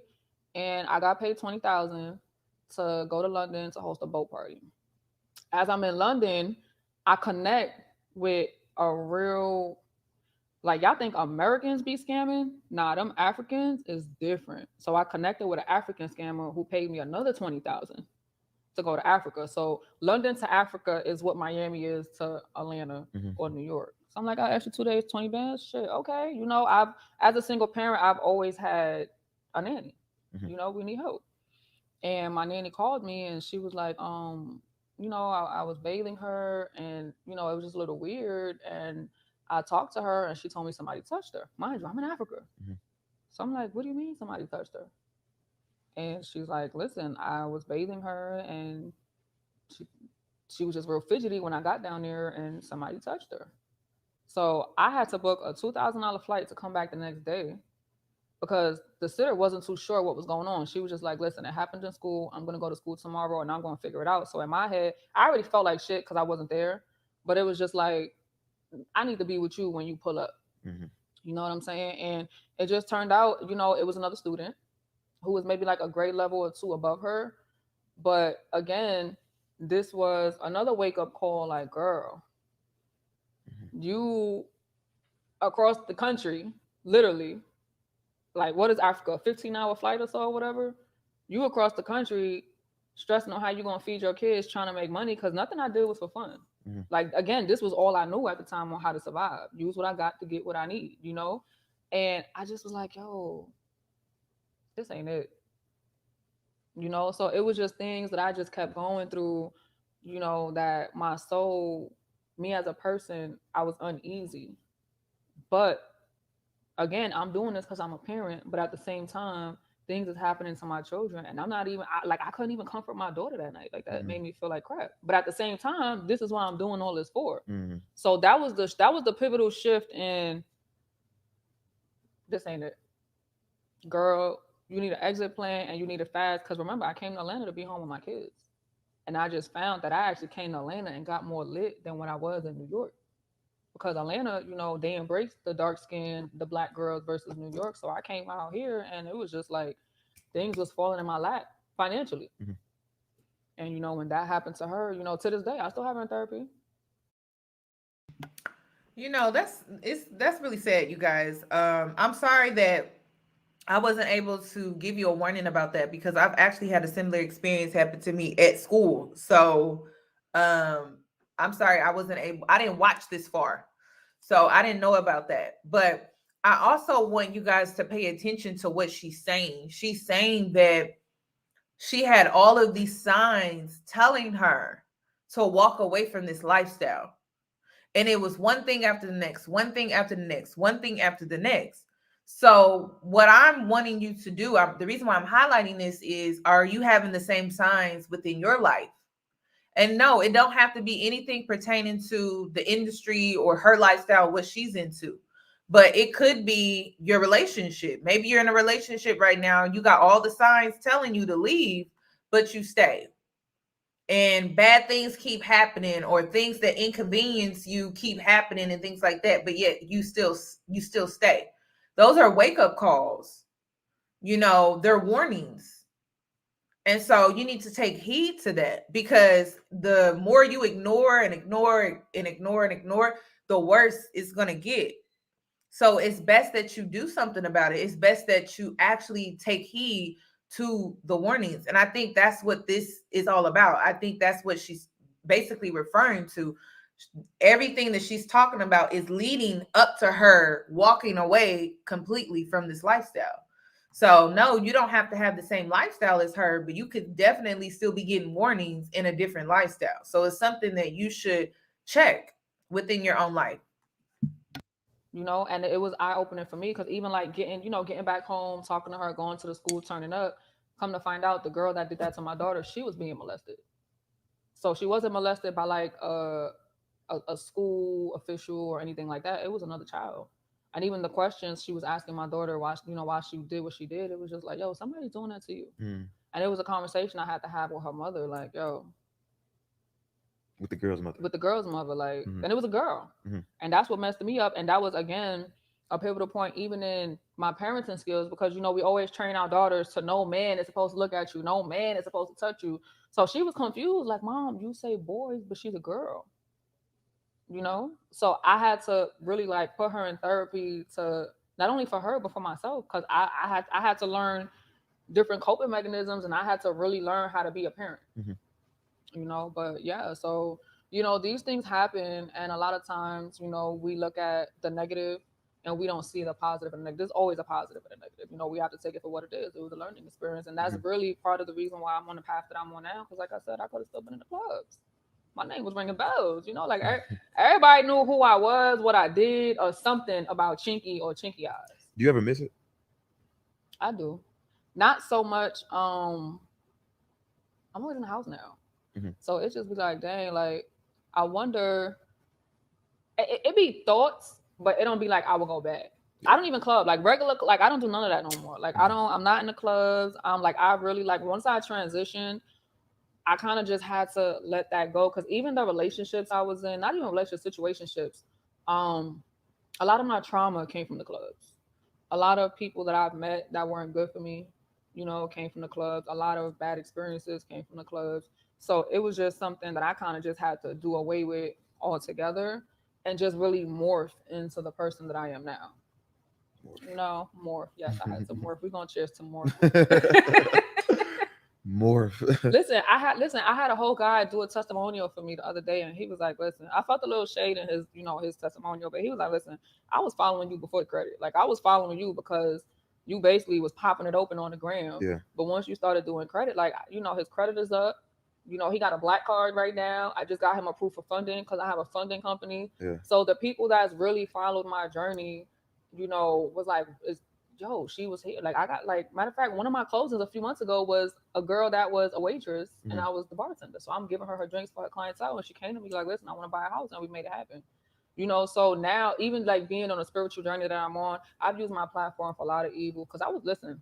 Oh, and about the OnlyFans shit, you recruit a girl, you get a piece of her earnings for life. As long as she's making money and you're still on that platform, you're making money. So I'm bringing all these girls in, like, listen, girl, you on that, girl, you know how much you got paid for that picture right there that you posted for free on Instagram? Like, let me show you what this platform is about, So now that I'm where I am spiritually, mentally, emotionally, I'm like, you know what? I'm going to use my platform for good. And I'm really like educating people on what it takes to become a homeowner, what it takes to have good credit, what it takes to get funding and start businesses and actually do something positive with your life. Because like I said, it's only but so long you're going to be able to navigate off of how you look. Like how I look might have got me in the room, but when I sit down and I open my mouth and I'm really like talking and educating people, that's what's keeping me seated at that table. And so hell, I got my own tables now. You know what I mean? So we was on the phone. We're going to cheers to own table. Keep on cheering. I know we was on the phone, and you was asking me about, like, what I went to prison for and stuff, and I was telling you, like, yeah, like I basically had to morph myself into like this person I am now, like, right. And I think you was like, yeah, like every day is a struggle, like, you know what I'm saying? I need to make money, and it's hard. It's hard to not go back into that lifestyle. You know what I'm saying? Like for me, like, you know, all my homies do the same shit. You know what I'm saying? It's like these niggas call me every day with some new shit. Like, bro, I don't want to hear it. Like, this is me now. I don't give a fuck what y'all doing out there. It's like I gotta really believe in what the hell I got going on. It's like it is hard. You know what I'm saying? Like looking back at your lifestyle and looking at how much money you made. Like shit, you could easily just go back and start OnlyFans and shit. Do what you used to do. Forget the OnlyFans. Let's talk about the man in my DMs. Like, yo, shorty, come. I got this and this for you right now. Come see me, and I'm like, I can't do it. You know what I'm saying? Yeah. But again, it really just boils down to morals, and choices. You know, like I mean, I could easily do that. Nobody's gonna know about it but me. Yeah. But again, I'm on a different path as far as my morals. You know, so it's all about your circle. Your circle is important. So maybe it's time that if those friends from your past don't align with what you're trying to do now, you got to cut them off. I'm not cool with nobody from my past. And if I am, it's because we elevated together. We're no longer doing these things together. Like I don't have a girl trying to convince me to come back to the club because I don't really talk to them no more. It's nothing to talk about. I'm not in that point or that space in my life anymore. And there's no shade to anybody because I've made some great relationships with both female and males. Like I still have people hitting me now that if I want to make a quick 5,000-10,000, I can, you know. But then all that's going to do is suck me right back into that cycle, and I work so hard to get away from that, you know. Because nigga, look at me. Yeah, I had sugar daddies. I don't know what it is to pay no bills. I got in a whole relationship and was paying half the bills. We're gonna get into that. You know? Wait a minute. I just want to say, because a lot of y'all be feeling some type of way when you level up and the friends that you had are not really, you know, the friends that you thought you had. So I think a lot of women need to get to the realization that when it comes to your level up, you're going to lose friends. But see, this is the thing. You're going to make new friends and friends that can actually help elevate you even more. So you shouldn't focus on that. You shouldn't focus on losing friends. And in some cases, I'm going to be real with you. Some of your old friends weren't even real friends. They weren't really doing anything for you for real. So it's okay. Like, please come into the realization. It doesn't matter if you're leveling up when it comes to weight loss. You're leveling up when it comes to just a lifestyle. You're going to lose so-called friends, and you need to be prepared for that. And it's okay. Allow people to walk out of your life, because then you can make room for other people to come into your life and contribute in a way that is actually better for you. And that's basically what she did. I love to see it. You know what I'm saying? So at the end of the day, it's like, it's all about what you want. Yeah. And people, again, the why. People backslide or people, you know, fall victim to their past because they're not in tune with their why, or they have no goals. You know, I mean, and everything you do is going to be some type of risk. Everything. But you have to ask yourself which risk is worth taking and which are not. What do your circle look like now? I don't have a circle. I have a... They ain't gotta be friends, but it's people that's... I don't have a circle. You want to know who I vibe with right now? Because I'm a new real estate agent. So my circle consists with my brokerage. You know, the women from my brokerage, we pray together, cry together, grind together. That's what I need. I have to start putting myself in rooms with people who's doing better than me. Because if I'm always the smartest person in the room, that should get draining. For sure. I have nobody pouring life into me. I have nobody teaching me things. I have to deal with my problems, your problems, her problems. Like, what about me? And I had to learn that the hard way. I have one friend that I can say that came with me from my past life, and we transitioned together. Like, I'm talking about this girl that went to prison, came home, you know what I'm saying? And we both had to find our way. But my goal right now is not friends. I want business partners. Business partners can become friends and can become greater. But I'm just mentally, I'm not where I was. I don't want no friends. Because when I look back on my life, a lot of the shit that I went through, it wasn't because of what I did. It was who I was associated with. It was who I had around me. It was the choices I was making. I didn't have somebody telling me like, yo, Sue, you better than that shit. They was cheering me on like, go girl, go get that bread. Okay, fly to this, fly to that. But when I was flat on my ass and needing help, none of them was nowhere to be found if I couldn't help them. And it was a lesson that I had to learn when I went through a relationship in 2019 where my ex pulled my gun on me and I was beat up. You know what I'm saying? And that was a pivotal point in my spirituality, because it was just like, listen, girl, you live by niggas and money, you're gonna die by, excuse my language, men and money. And that's when I had to, like, yo, I don't want no more sugar daddy. You know what I'm saying? I don't want no more purposeless relationships. I don't want to deal with you because I feel like I have to. Yeah. You know what I'm saying? So to me, as a woman, I mean, yeah, like Wait a minute. Wait a minute. Wait a minute. Wait a minute. We got to stop her. Okay. Now I'm back here eating and watching with y'all. Okay. So don't mind me. But I've been warning the girls. Y'all try to downplay sugar babying because you're not putting out. And I keep telling you guys that you have to be concerned when sugar babying because men become obsessed. We're talking about some fatal attraction type of stuff. You are playing with fire. Please do not downplay that. You think that you're doing something simply because you're not giving your body. You're giving your energy, sis. And when men become addicted, when men become attracted or obsessed to your energy, and this is what kills me. This is what kills me about women. Y'all don't understand what your energy does to men. You don't. You are seducing with your energy, and men can become very obsessed with that. That's why sugar babying is dangerous. It doesn't matter if you're not giving your body, but you're giving your energy, sis. And this is why you got to know what your worth is. You really got to know what your worth. You don't have to give your body. You don't. But you giving your energy, that does something to men. It can make them addicted to your energy. It can make them obsessed with your energy. So yes, sugar babying and not putting out can still lead to some uncomfortable situations, some dangerous situations. So again, I'm not your mama. I'm not here to tell you what to do because I don't know what your lifestyle is. I don't know what your financial situation is. I'm telling you, don't be naive. Your energy does something. And the sooner women come to this realization, it is a privilege for a man to experience your energy. Okay? You don't have to put out, you don't. Because girls be asking me, Yoni, I don't get how you do my energy. It's a privilege to sit down with me and have a conversation with me and be in my energy. It's a privilege. So you have to understand that as a woman, check your self-worth. You should know this about yourself. I'm just saying, y'all downplay your energy. I hate to see women do that. Don't downplay your energy. It can do a lot for a man, his life, his day. You can brighten up a man's day with your company, with your companionship, with your energy. We're not talking about sex. I tell women all the time, like, if you're sexually active and the person you're sexually active with is not helping you, and it's not only financial. See, women get so caught up in the financial part. You could be sponsored and still be a lost, miserable soul. You feel me? If who you have around you, whether it's male, female, sugar daddy, whole boyfriend, whatever, if he's not pouring into you spiritually or emotionally or financially, if you're not mentally, if you're not elevating from the substance of the people you have around you, you don't need around you. Everybody's so caught up for a check. Oh, I'm on demon time. Listen, that shit come with bad energy and spirits.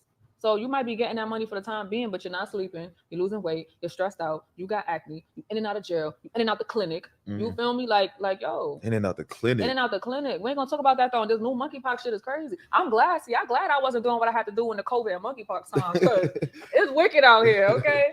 But listen, don't sip to that elevation before all these plagues and shit hit the earth. So you recently just got out of a relationship, and it was pretty public, all in the blogs and stuff. And we don't have to say this person's names or whatever. But how was that relationship for you? It served its purpose. So, and this ain't even about this is so. I just want to make clear that was my first adult relationship.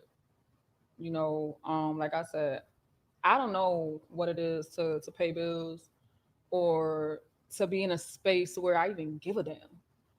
Like I could walk anywhere and get what I want.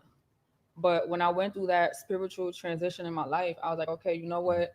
Put it this way. I'm about to, we about to talk for real. I was never attracted to the substance of a man. I was always attracted to what a man could do for me. So when I tried the relationship, it was just more so I gave up a sugar daddy to be with this man. Mm-hmm.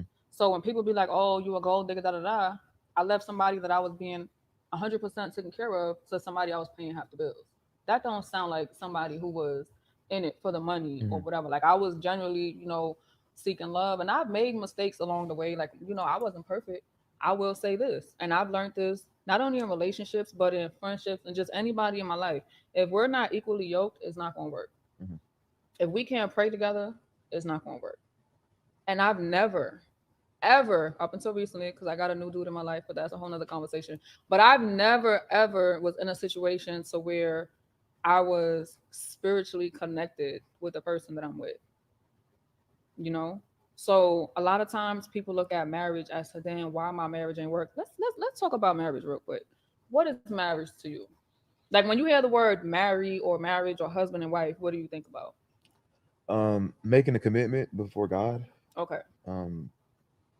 Being with this person, the vows that you make, do death do you part. And who you making those vows to? Or in front of, I should say. God. Okay, so let me ask you this.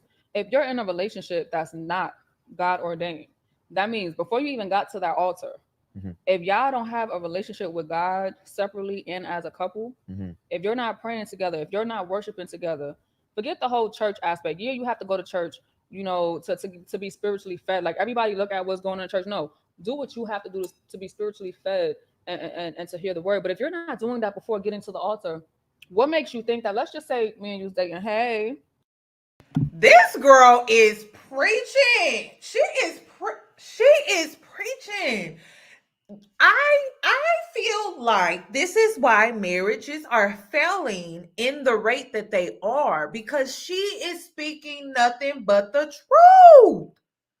She is speaking nothing but the truth. All these people, all of a sudden, they get to the altar and it's like, I need to vow before God. Why? You don't even have a one-on-one relationship with God. So why are you creating this union and vowing to God when you don't even have a personal relationship with him?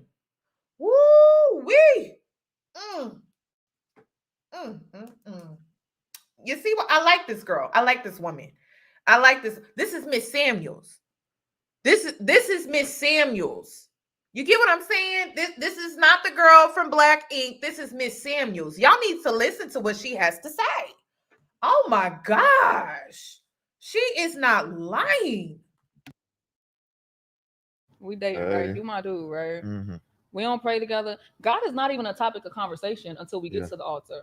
So how am I trusting you, or how are you trusting me to get before God and make vows that you're going to do right by me and I'm going to do right by you if we ain't had that before? You have to fear God for those vows to mean something. If you have no relationship with God and you don't fear God, it just more so becomes the cultural aspect of a wedding or ceremony or getting married. So I've never had that. Right. I've never argued with a nigga. The nigga was like, shut up, let's pray. You know what I'm saying? Or we just talking to God regularly. Like I've always been the more spiritually in tuned one. So when you pray to God for his will, because a lot of times our prayers don't get answered because we want what we want, but what we want is not what's destined for us. It's not his will. So when we learn to take the selfishness out of our prayer and pray for his will, we'll start to see that the things we have around us, the people we have around us, is not his will. You know what I'm saying? So if it's not his will, again, you have to trust and ask him to remove and replace with what's beneficial. I like that. And that's just what it is. So I'm at a place in my life where I'm happy. I don't have to hide who I am. I can blast my gospel music. You know what I'm saying? I'm not perfect. Nobody is. God didn't come, Jesus didn't come on this earth for us to be perfect. He came for relationship. And I have a relationship with him. So where I have good discernment on people, on things, on situations. And I remove myself out of situations that no longer serve me any purpose. So I don't worry about what people say, do, or think. I can care less because y'all not getting me to heaven. You feel me? I know what I do behind closed doors. I fast, I pray, I make sacrifices. I make mistakes. I'm not perfect, but I'm in my prayer closet repenting. You know what I'm saying? So it just comes up. You have to get to that maturity to where you're willing to leave everything. I gotta stop her right there. Girl, I was not expecting all of this. I only watched 20 minutes of this. I have to ask you guys. I have to ask you guys this. Do you feel like you are currently stagnant in your relationship, marriage, friends with benefits, sneaky link, relationship, whatever the case may be? Have you thought that maybe your stagnancy in this relationship is because you're trying to force something that is not truly meant for you? Maybe the person that you're in a relationship with, right? And you waiting on this man to propose. You've been waiting and waiting patiently, and he hasn't popped the question. Are you waiting around for something that was never intended to happen? I'm just saying. I'm just saying. I'm just saying. Are you? Are you? Are you waiting for this friends with benefits or this sneaky link situation? You know how men are. They sweet talk you and things like that. They manipulate you. They have you believing in the moon and the stars. But deep down, his actions are not matching. And so you waiting around for this man to come along and do right by you. But it seems like he's dragging his feet. Is it that you are waiting for something to happen that was never meant to happen? Maybe you guys are not equally yoked. Maybe you asking for something that is not truly for you. Maybe it's someone after this relationship that's actually for you, but you're stuck in this cycle with this person that's not. I'm just saying, because it sounds like that's what the situation was with her and her ex relationship that she had with Caesar. I'm just saying. Money, people, jobs, situations, occupations, whatever. Because listen, even down to me leaving New York, I was at a job with benefits, good pay, everything. And I didn't even know what I was coming to Atlanta to do, but it was just like, move. I came to Atlanta. I was having a real hard time my first 2.5 years, 2018-ish. I tried to move back. It didn't work out. And I was like, okay, God, I know that's you telling me to stay in Atlanta. I don't know for what, but it is what it is. Speaking of marriage, could you marry a guy that's not into the church? Could you deal with a guy that's not God-fearing? Or, some people just, oh, well, yeah, I know God, and me and God got our own relationship. And so I'm going to put it like this, because you want to know what's crazy? Spiritual people fight the most demons, and that's because we know better, and we're targeted more.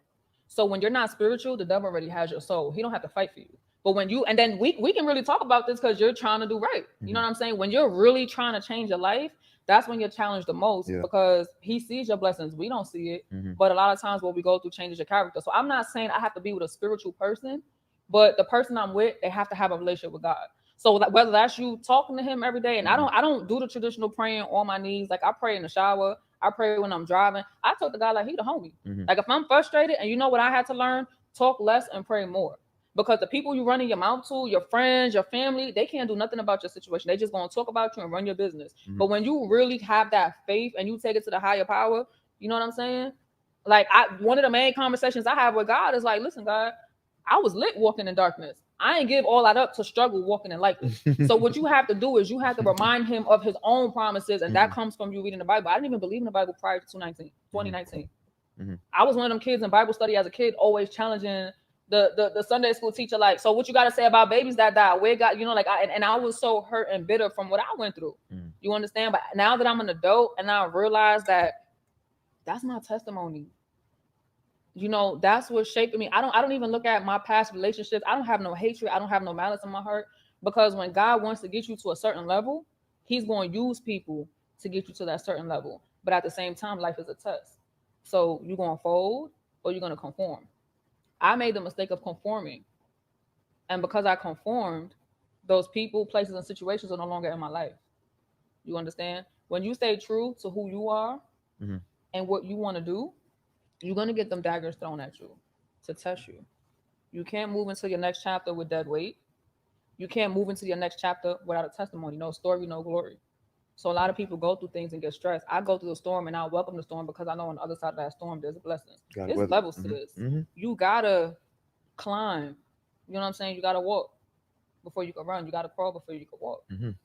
But when your spirit, even with what's going on in society now, all of this is in the Bible. You know, so even with me, I pick up the Bible and I read scriptures and stuff based on what I'm going through, and it gets me through. Shonda, I used to call my friend for everything. Girl, let me tell you. And now Gossip. Mm-hmm. But now, you know, what the hell she gonna do? Besides listen to me and give me advice, worldly advice, you know. But when I realized I was a different person when I was in different situations and different in relationships, and I was going through what I was going through, and I still had a smile on my face. Nobody doesn't have the power to steal my joy. You know what I'm saying? Let me tell you something. God will bless you on the same platform that they try to destroy you on. And God spins the block for his followers. So as long as you stay faithful, fruitful, and true to who you are, and keep your heart pure, you gonna watch the people that turn on you. He gonna give you front center seats to watch how he deal with them people. And everybody have their own walk. Like a lot of times, like I said, I have to die and come back for me to really get to know him. And even still after that, it was I still wasn't, you know. But every situation in my life, this is why I changed my life. Because I was like, yo, I'm gonna die in these streets. Because I was living by the fast money, by the men. You understand? And my first baby father shot my crib up trying to get me killed. Like I've been through some stuff. So the recent things that I've been through, that ain't nothing. Like, okay, next. You feel me? Because I know where God is taking me. That was just a layer that I had to go through to get to the next level. It was a learning experience.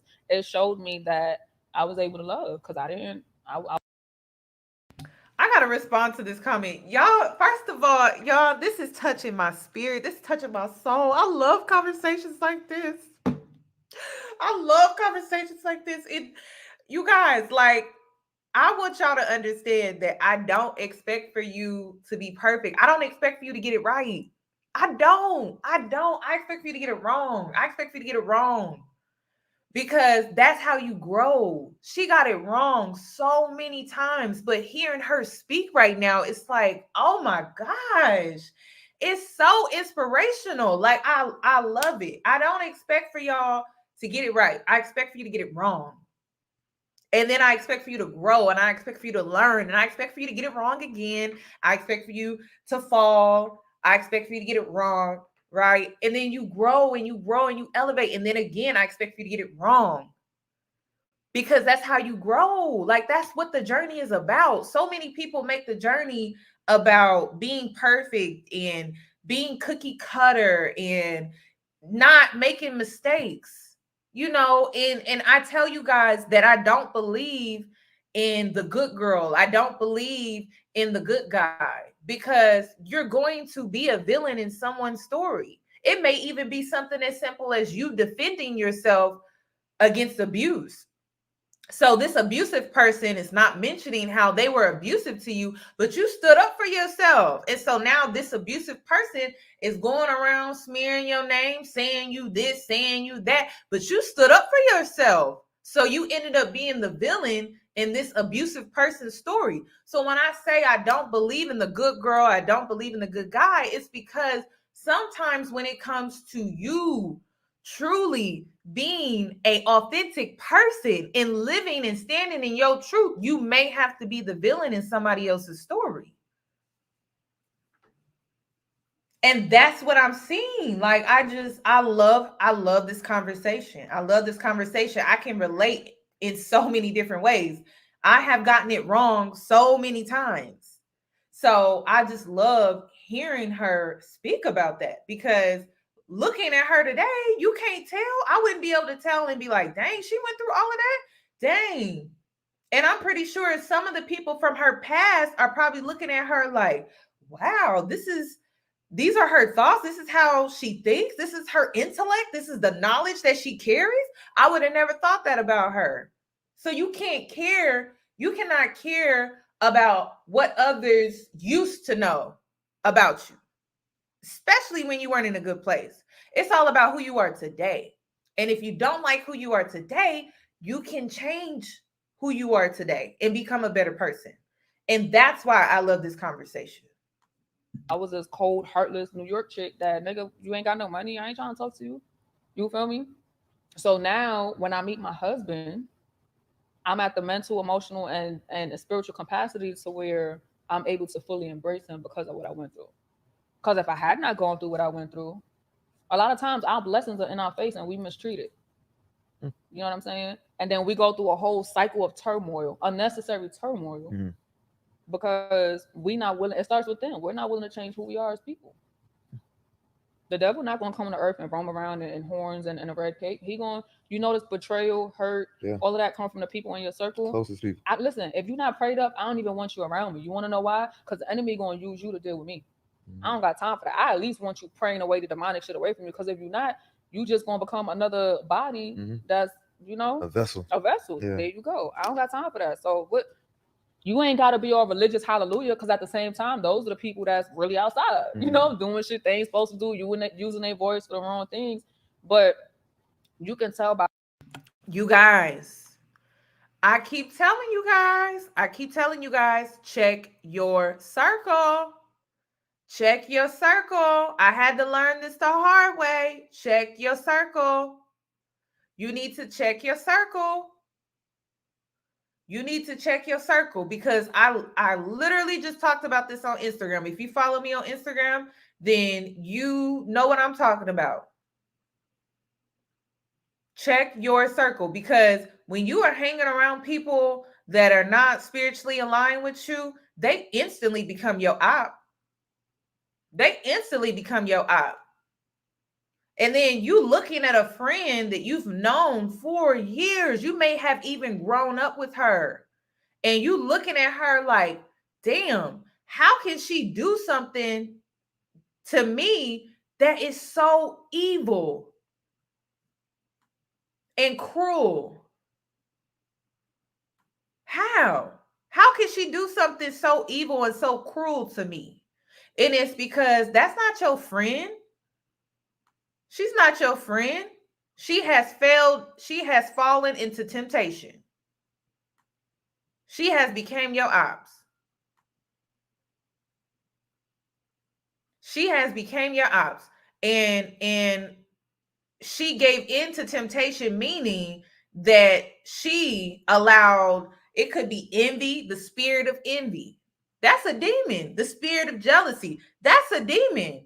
The spirit of wanting to secretly see you fail. That's a demon. That's a spiritual demon. So you got to check your circle. I had to learn that the hard way. I sure did. The people that you grew up with, the people that you came up with, right? They be the quickest ones to turn on you. They do. And see, a lot of people, they not around you in private. They don't know that you pray. They don't know that you have a spiritual relationship with God. They don't know none of that. They just see you living your life. That's it. Right? And so another thing that you got to look out for, is the fact that your friends, you know, they say they pray. Yeah, girl, I'm going to pray for you, but they really don't. You praying for them, but they not praying for you. They not. And so when you start to elevate, you thinking you and your friend, y'all both align. Y'all in the same boat. Then you go out here, you do something that they're not able to do. Right? Because you actually are prayed up. You actually are aligned. You actually are doing the work, right? She faking it. Then all of a sudden, right? Spirit is looking at you like, ooh, you know what? I'm gonna use her friend that she think is her friend, right? I'm gonna go into her spirit and attack the girl that's spiritually aligned, because I want to throw her off her journey. I want to throw her off her path. She thinking this is her friend, and that's not her friend. So your friend, she's the type of friend where she gives into temptation.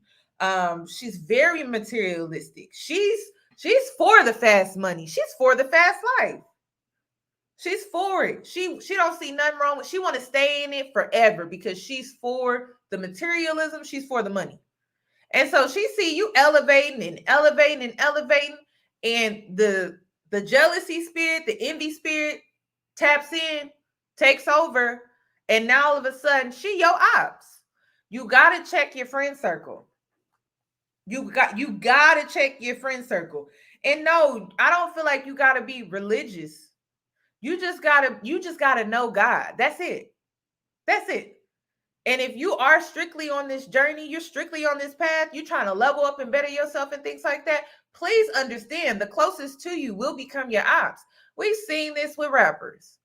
They go back, visit the hometown. Nipsey Hussle is a prime example. I hate to say it, but it's the truth. I hate to say it, it's the truth. And then the most recent rapper, I think his name was PM Rock. P or PNB Rock, went back. You have to understand that the closest ones to you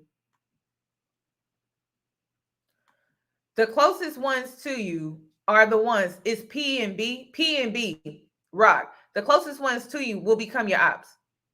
Young Dolph is another one, rapper Young Dolph. Closest ones to you will become your ops. So you got to look out for that.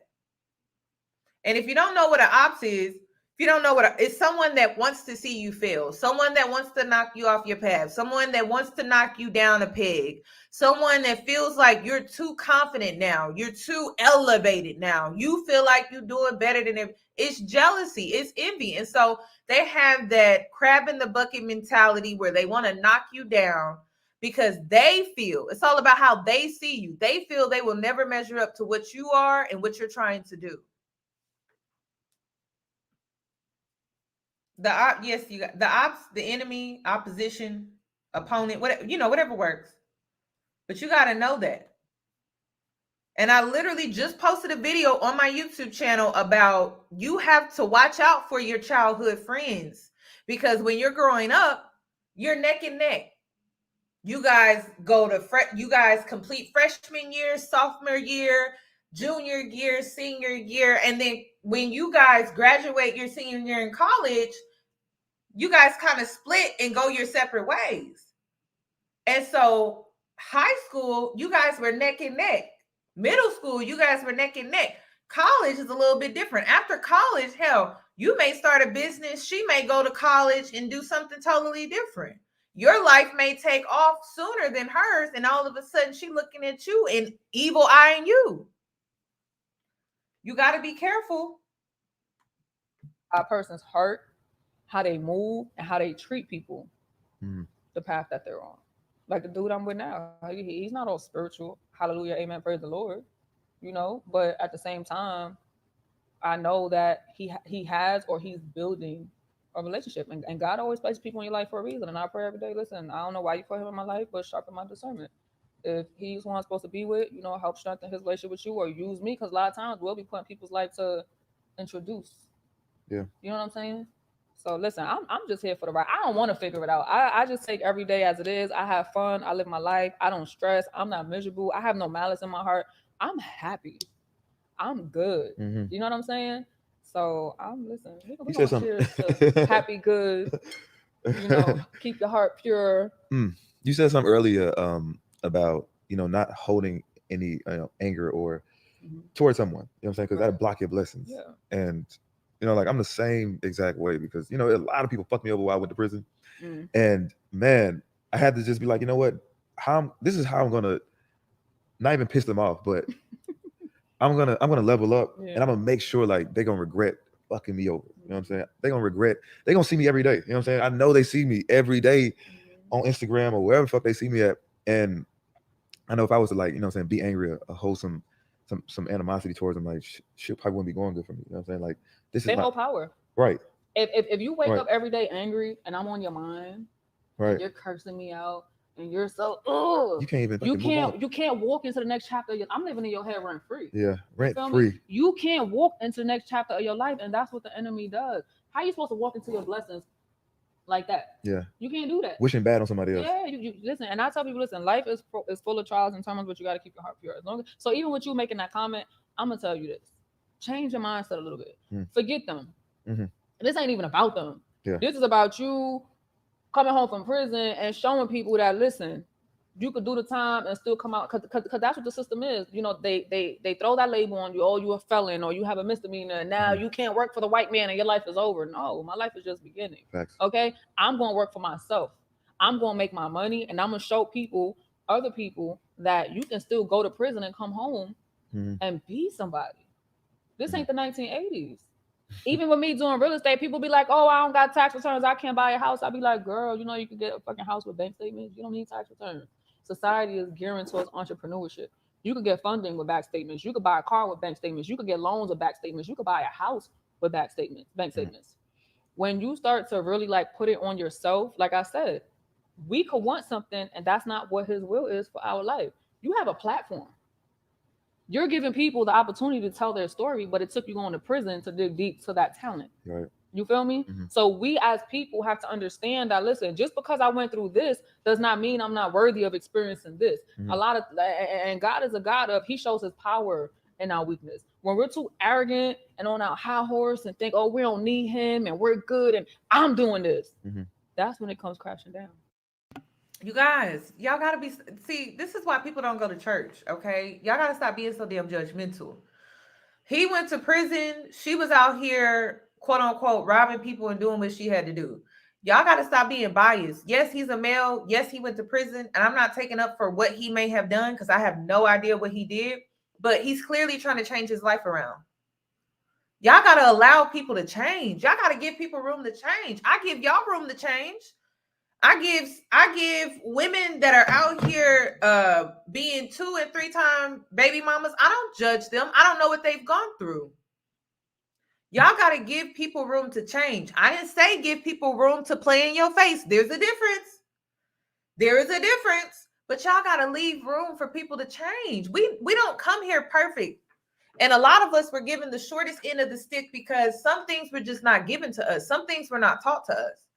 So again, you have 2 people here. You have a man that was in survival mode and you have a woman that was in survival mode. They took 2 paths in life.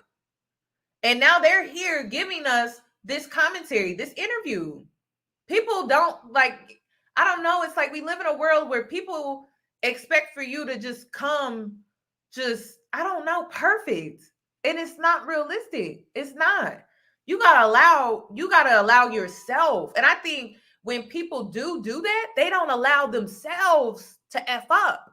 They don't allow themselves to make mistakes. They don't allow themselves to fall short.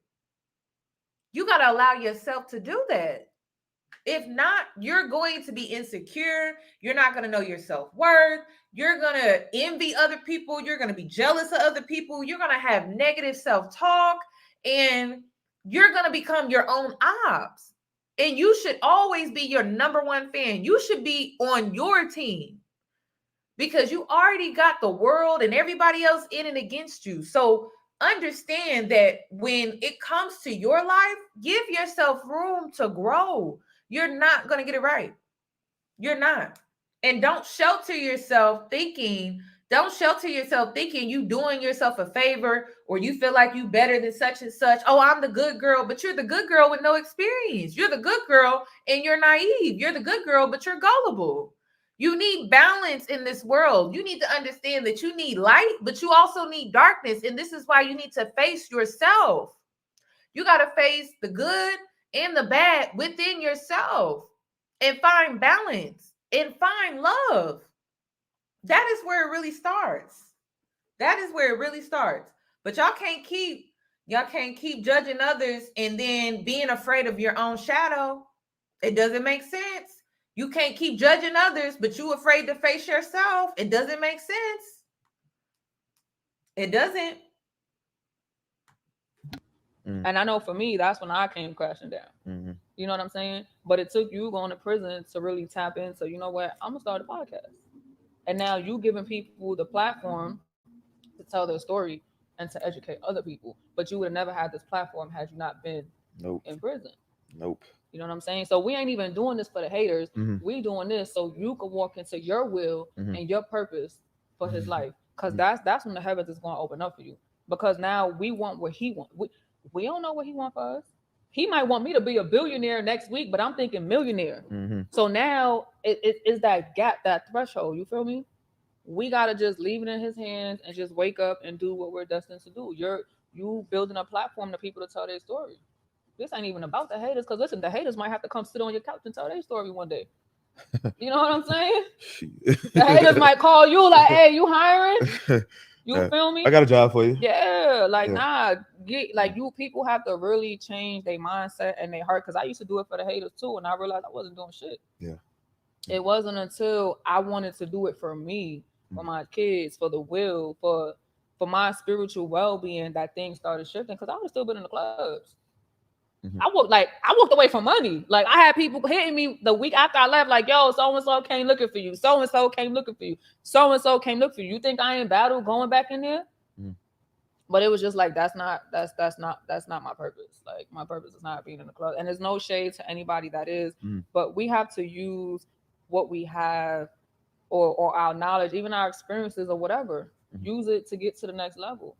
You can't stay stagnated. You gotta elevate. What made you become vegan and stop smoking hookah? Oh, because I was a hookah head. I'm talking about wake up 11 in the morning, go to my favorite hookah spot, sit there with my laptop all day, getting work done, smoke hookah, my health. So again, I've always been a prayer for whatever your will is on my life. So it took health problems for me to walk away from a lot of things. You understand? So I didn't walk away from hookah because I just woke up one day and was like, I'm good. I had surgery last summer to remove the illegal butt shots I had because I was sick. And one of the requirements was 3 months prior to surgery, stop smoking hookah. I mean, I could have smoked it, but at the same time, I'm following a surgery page that highlights the girls that's dying from the same surgery that I'm about to go get. So you think I was playing with it? Right. Nah, I gotta smoke. Well, I gotta start smoking hookah today. Okay, because it was the end goal for me. Like, I just want to be healthy. Like, I woke up in 2017 and just couldn't walk. They told me I would never walk again if I didn't get surgery on my knees. You feel me? So it wasn't intentional. Like, I just woke up and, hey, I'm not gonna smoke hookah no more. No, I had to prepare for the surgery. Even after surgery, for you to heal, I couldn't smoke for 2 months after. So I'm 5 months in at that point with no hookah. I stopped craving it. I'm like, fuck it. And that was actually on some real stuff. One of the things I laid at the altar, like, listen, God, I'm permanently giving this up for your will to be done on my life. You gotta sacrifice something. You gotta sacrifice. Faith, obedience, and sacrifice. That's the name of the game. You gotta sacrifice something. That's the name of the game. So I sacrificed the whole lifestyle of what I knew. You know, dealing with tricks, being in the clubs, getting that fast money, being on Instagram half naked. I don't get nowhere near the 20,000, 30,000 likes I used to get before, but I don't care. But at the same time, I got girls in my DMs like, "Yo, I'm lost. Help me." Like, and these are the same girls I was in the club with. You feel me? So listen, I'm nowhere near what I need to be, and I'm not perfect. I'm still cleaning. Like, I've made a lot of mistakes, and again, these past 3 years have showed me why your circle is so important. Because if you're around people that's not on the same walk as you, it's easy for you to backslide. It's easy for you to fall victim back into this world. It's easy for you to make mistakes that you walked away from, and that was my mistake. You know, so now when things don't work out, I just be like, okay, God heard you. Fix it. I don't even try to figure it out. Like, when your faith is strong, you don't like, okay, I trust you. Like, it's gonna work out, you know. So it's just one of them things. Listen, you got a good thing, and I know your story because we talked off camera. You got a good thing. It's about staying focused, staying grounded, changing your circle. My circle's so strong now. Yeah, we and you spoke. You know what you need to be doing right now. If you ain't got them type of people that speaking that type of life into you, what are they around you for? I'd be amazed at like the new people that I be around. Not to disregard my friends, because they're my friends, you know what I'm saying, forever. But I limit the time that I'm around them or the conversations that we have. You know what I'm saying? Like, we friends and we cool and stuff, but like some of the conversations be pointless. Right. And it's like the new friends that I have, they're not even friends. They're just people that I be around. You know what I'm saying? The people that might come on my podcast, and like they just easily gravitate towards me and just want to help me. And when I talk to these people every day and they tell me like what they doing and what I need to be doing, is like, oh yeah, but I could help you do this, or I can help you do this. Or, oh, but I just bought a $2 million crib. And it's like, when I hear that type of shit, it's like, all right, bet. I don't really need to be doing the bullshit. If I got people around me that's doing this shit legally, if I got these people that's pouring into me, like, that's just ready to help me, like, I know I'm doing what's right. You know, so let's tap into your story. Enough about me. Let's tap into your story a little bit, right? And not even the details, but the aspect of you were sat down for a reason. I truly. So a lot of times when things happen, we so lit, we don't hear God trying to get our attention. So sometimes he just got to sit us down like, bam, whether he's diagnosing us with something or we sitting in prison or we at our lowest, because he gonna strip you to the point where you have no choice but to call on him. You understand? So if you got those friends, and it's okay to outgrow friends. So a lot of people feel that that loyalty, that I gotta be with this dude because he was with me in a sandbox. But if he's not elevating with you, if y'all not having those conversations, those are not your friends. Because coming from where, so I've never done, like I've been arrested hella times. You know, I sat in jail for 3 days, and I take my hat off to the people that really like do their time and come home and make a difference in their life. But if they ain't go through that, they're not relatable.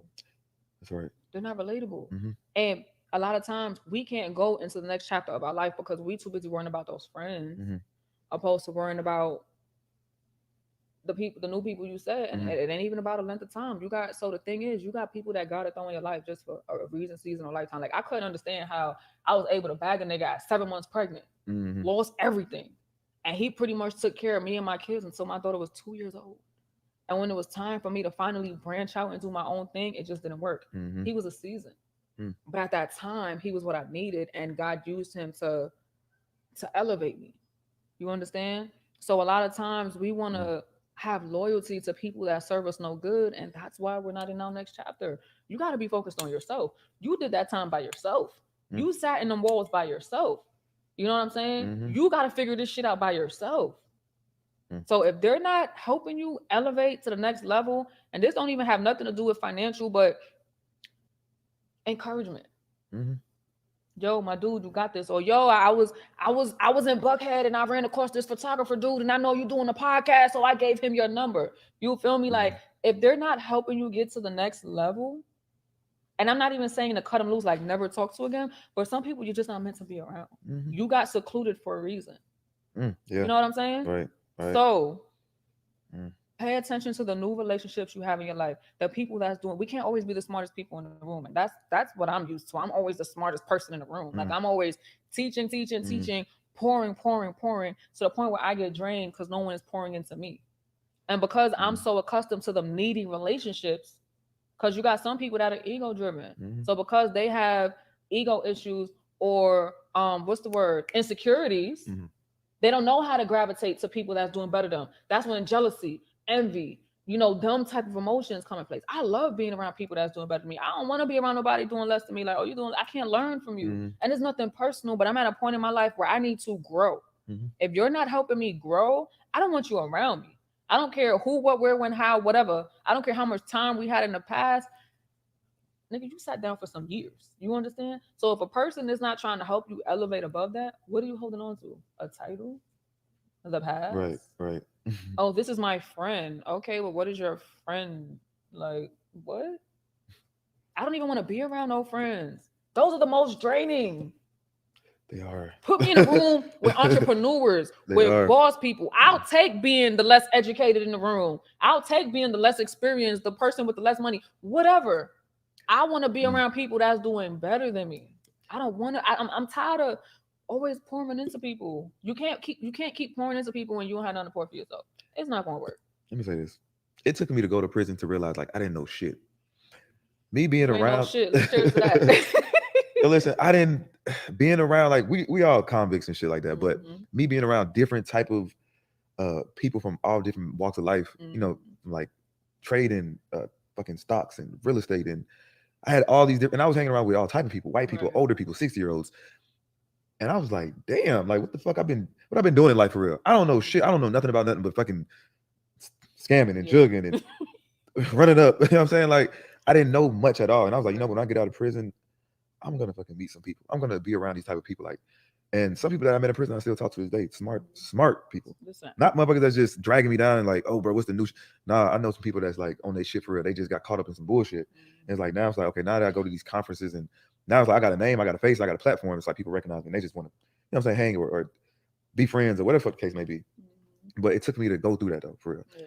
And that helped shape your character. Facts. And it's like when I got out, I was like, you know what? I ain't doing that shit no. Because think about it. If you would have never got caught, you'd have still been on the same shit. Man, I'd have ran up. I'd have ran up, man, countless of M's and probably did more time. But whoever, I don't know. I don't know what that story would have been. You know what I'm saying? But now I got this story. And I sat in prison. I thought, like, for them years, every day about Like this, what I had. Like everything that you see in this. I thought about everything in that thumbprint, the wall, like that ATM. That was just me sitting on my bunk bed, like, you know what I'm saying? This one. Not the bunk bed. No, seriously, like that shit was hard as still. Listen, Like like I said, I did 3 days. 3 days. Multiply that shit by 365. 3 days and lost 5 pounds because I ain't eat shit they had in there. Yeah. And I just, Mhm. and even with that, like even with me going to jail. So my judge, and I hope she doesn't ever see this, but my judge, she's retired, but she was extra hard on females who was going through the system because of a male, Mhm. because her daughter was murdered by. Why was she hard on the females? Wouldn't she be hard on the guys? No, she's hard on the females because she wants us to understand that we can't live our life trying to please y'all. Like I was in jail because of my baby father. Okay. It wasn't because of nothing I did. Mhm. You feel me? So with her, it was like, listen, be happy I'm putting you in jail. My daughter died. Yeah, There's yeah. no more chances for her. Mhm. I'm gonna throw you in jail just so you get your shit right. And honestly, Mhm. that's what kept me leveled on the legal aspect. Mhm. You know what I'm saying? Like all these years, because I half an hour speech at the end of court. Fought that case for 4 years. I was facing 3 to 5 years and got off with an unclassified misdemeanor. Have no record by the grace of God. You understand? Mhm. But that was a learning period that I had to go through because it was just like, yo, shit'll be real. Like I did 3 days, and in them 3 days I posted bail. And I only posted bail because I found out I had a rich uncle from Trinidad that was now in the States who was co-founder of Colgate. So he put his house and all of that for collateral and all that stuff. That's the only how I got out. But that was, even with that, the day that I was supposed to get out on a Sunday, I didn't get out. They lost my paperwork. And some girl was like, yo, they got the, church be lit in prison. They had the church prison, the church in prison. And the girl was like, yo, come with me. And I went. And that was my first message where God was like, yo, a lot of times we look at the things that happen to us as bad, but sometimes we got to sit ourselves down. So that situation might be bad, but if we kept going, we'd have been in a worse situation. So even with you saying that comment, like, yo, I could have ran up M's and been saying for 10 years versus, the little bit of time you did, and now you're here. So now it's up to you to use your platform to educate, and no, I'm not, I went to prison. Like, I'm not Mr. Goody Two Shoes. I have a story too. And when me and you spoke privately, I'm like, listen, your story needs to be told because you are 70% of the Black men in Atlanta. Like, if we being real, you know what I'm saying? So yeah, like, you gotta, you have to sit down for a little while, but you got your freedom, you got your hope, you got new opportunity, you got new business partners, you got a platform. What are you gonna do with that platform? What are we gonna do with that platform? Let's Use it to my advantage. There you go. Educate, inspire. Yeah, I never try to hide my story. You know what I'm saying? I know it can inspire somebody else. So, like, what I've been through is not where I'm headed. Right. You know what I'm saying? So, like, prison was just, just a pit stop. Right. That wasn't really nothing for real. I can't wait till people hear the story. I can't wait for like women, girls that was in your shoes. Listen, and it was not easy, y'all. Like, I can't tell y'all how, who, what, where, when, why. Like, I don't know. And it's crazy because I'll still go through little tests. So, All-Star Weekend. That was what, February? I got an email. Somebody wanted to attend to some private clients. Not like nothing sexual, but like in that environment where you're like in the thong and serving drinks and stuff. And they was gonna pay me $20,000. So to this day, I still get tested. Like, okay, are you gonna go back to this life? Because life is a big test. For sure. It's a test. And like I said, I'm actively going through trials and tribulations right now. But the difference between now and then is I could smile through my trials. Like, I'm at peace. What do I be telling y'all? I be telling y'all life is one big test. Life is one big lesson. That's why I'm like, this is why I don't give y'all rules and guidelines. You got to go outside and learn. You want to know more about the world? Just walk outside, sweetie. Walk outside. But stop thinking that you got to do it a certain way. The world gonna show you how you should do it. You just got to live it first. I tell y'all this all the time. Y'all think y'all be knowing stuff just because you watch some YouTube videos, you follow some girls on TikTok and Instagram, but life is the best teacher. You just got to go outside and live it. She ain't lying. And before it was just like, you ever wonder why people are so, it don't matter how much money they have, but they're miserable, they're unhappy, they're suicidal, they have no inner peace. Inner peace is not something you could buy. Money can't buy that ish at all. At all. And I'm at the point in my life where I don't care about that outside noise. I have inner peace. Like, I'm happy. I'm content. I'm not even gonna say I'm content, but I'm proud of my growth. Yeah. And I know I have more growing to do, but it comes with accountability. It Mhm. comes with vulnerability. It comes with, if we're not honest with ourselves, Yeah. what are we doing? You know, it comes with me looking in my mirror back in the day, like, yo, I'm tired of doing some strange things for some cash. You know what I'm saying? Like, Mm. I'm tired of that. Like, I want more than that. I deserve more than that. I'm worth more than that. But if you don't feel that way about yourself, you're never gonna come out that cycle. Just imagine if you was to take those type of, those deals. Like you taking 10 steps back. It's like you got to work your way back up to where you at now. It's like, and that's what people don't realize. So it's like, and I've had my real estate license since 2019. I didn't actively start selling till this year. Mhm. Like, so where I've closed like 6-7 deals or whatever, and I'm good. You know, Mhm. not even good, because you got to continue closing deals. Yeah. But just on an aspect to where I know I'll never go back to that. I got a promoter in my inbox right now. Girl, You gonna block your blessings. bitch, you've been trending since the summertime. Like, what we doing? I'm trying to get you in the club. And I'm just like, listen, that ain't my life no more. That Like, shit I don't want that hosted money. Like, Mhm. I'm past that. Mhm.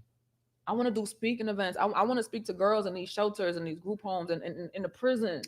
Mm. That's the type. I don't want to be like, Yeah. I'm 34 years old. I'm gonna leave that to the young girls. Like, y'all Yeah. can have that. That ain't like, I've done that in 2014, Mhm. 2015. That ain't my life no more. I gotta elevate from that. And you know, by the grace of God, I was able and I am able Yeah. to elevate from that. And I got a 15-year-old and an 8-year-old who's watching me. And I have to be a prime example for them. Like, listen, like, it ain't about what you go through. It's about how you get through what you went through and where you're going. And I'm not ashamed of my story. Be like, oh, you was a hoe, you were this, you was that. Listen, you're either doing it for free or you're doing it for money. And I was one of them girls that was doing it for money. Mhm. You feel me? But again, I wasn't Chanel bagged out. Mhm. I started businesses. I elevated to where now I don't have to do them things. A nigga come offer me money and I'm just like, that's all you got to offer? Oh, damn, you ain't ish. Like, you ain't got no connections. You ain't got no audience I could use.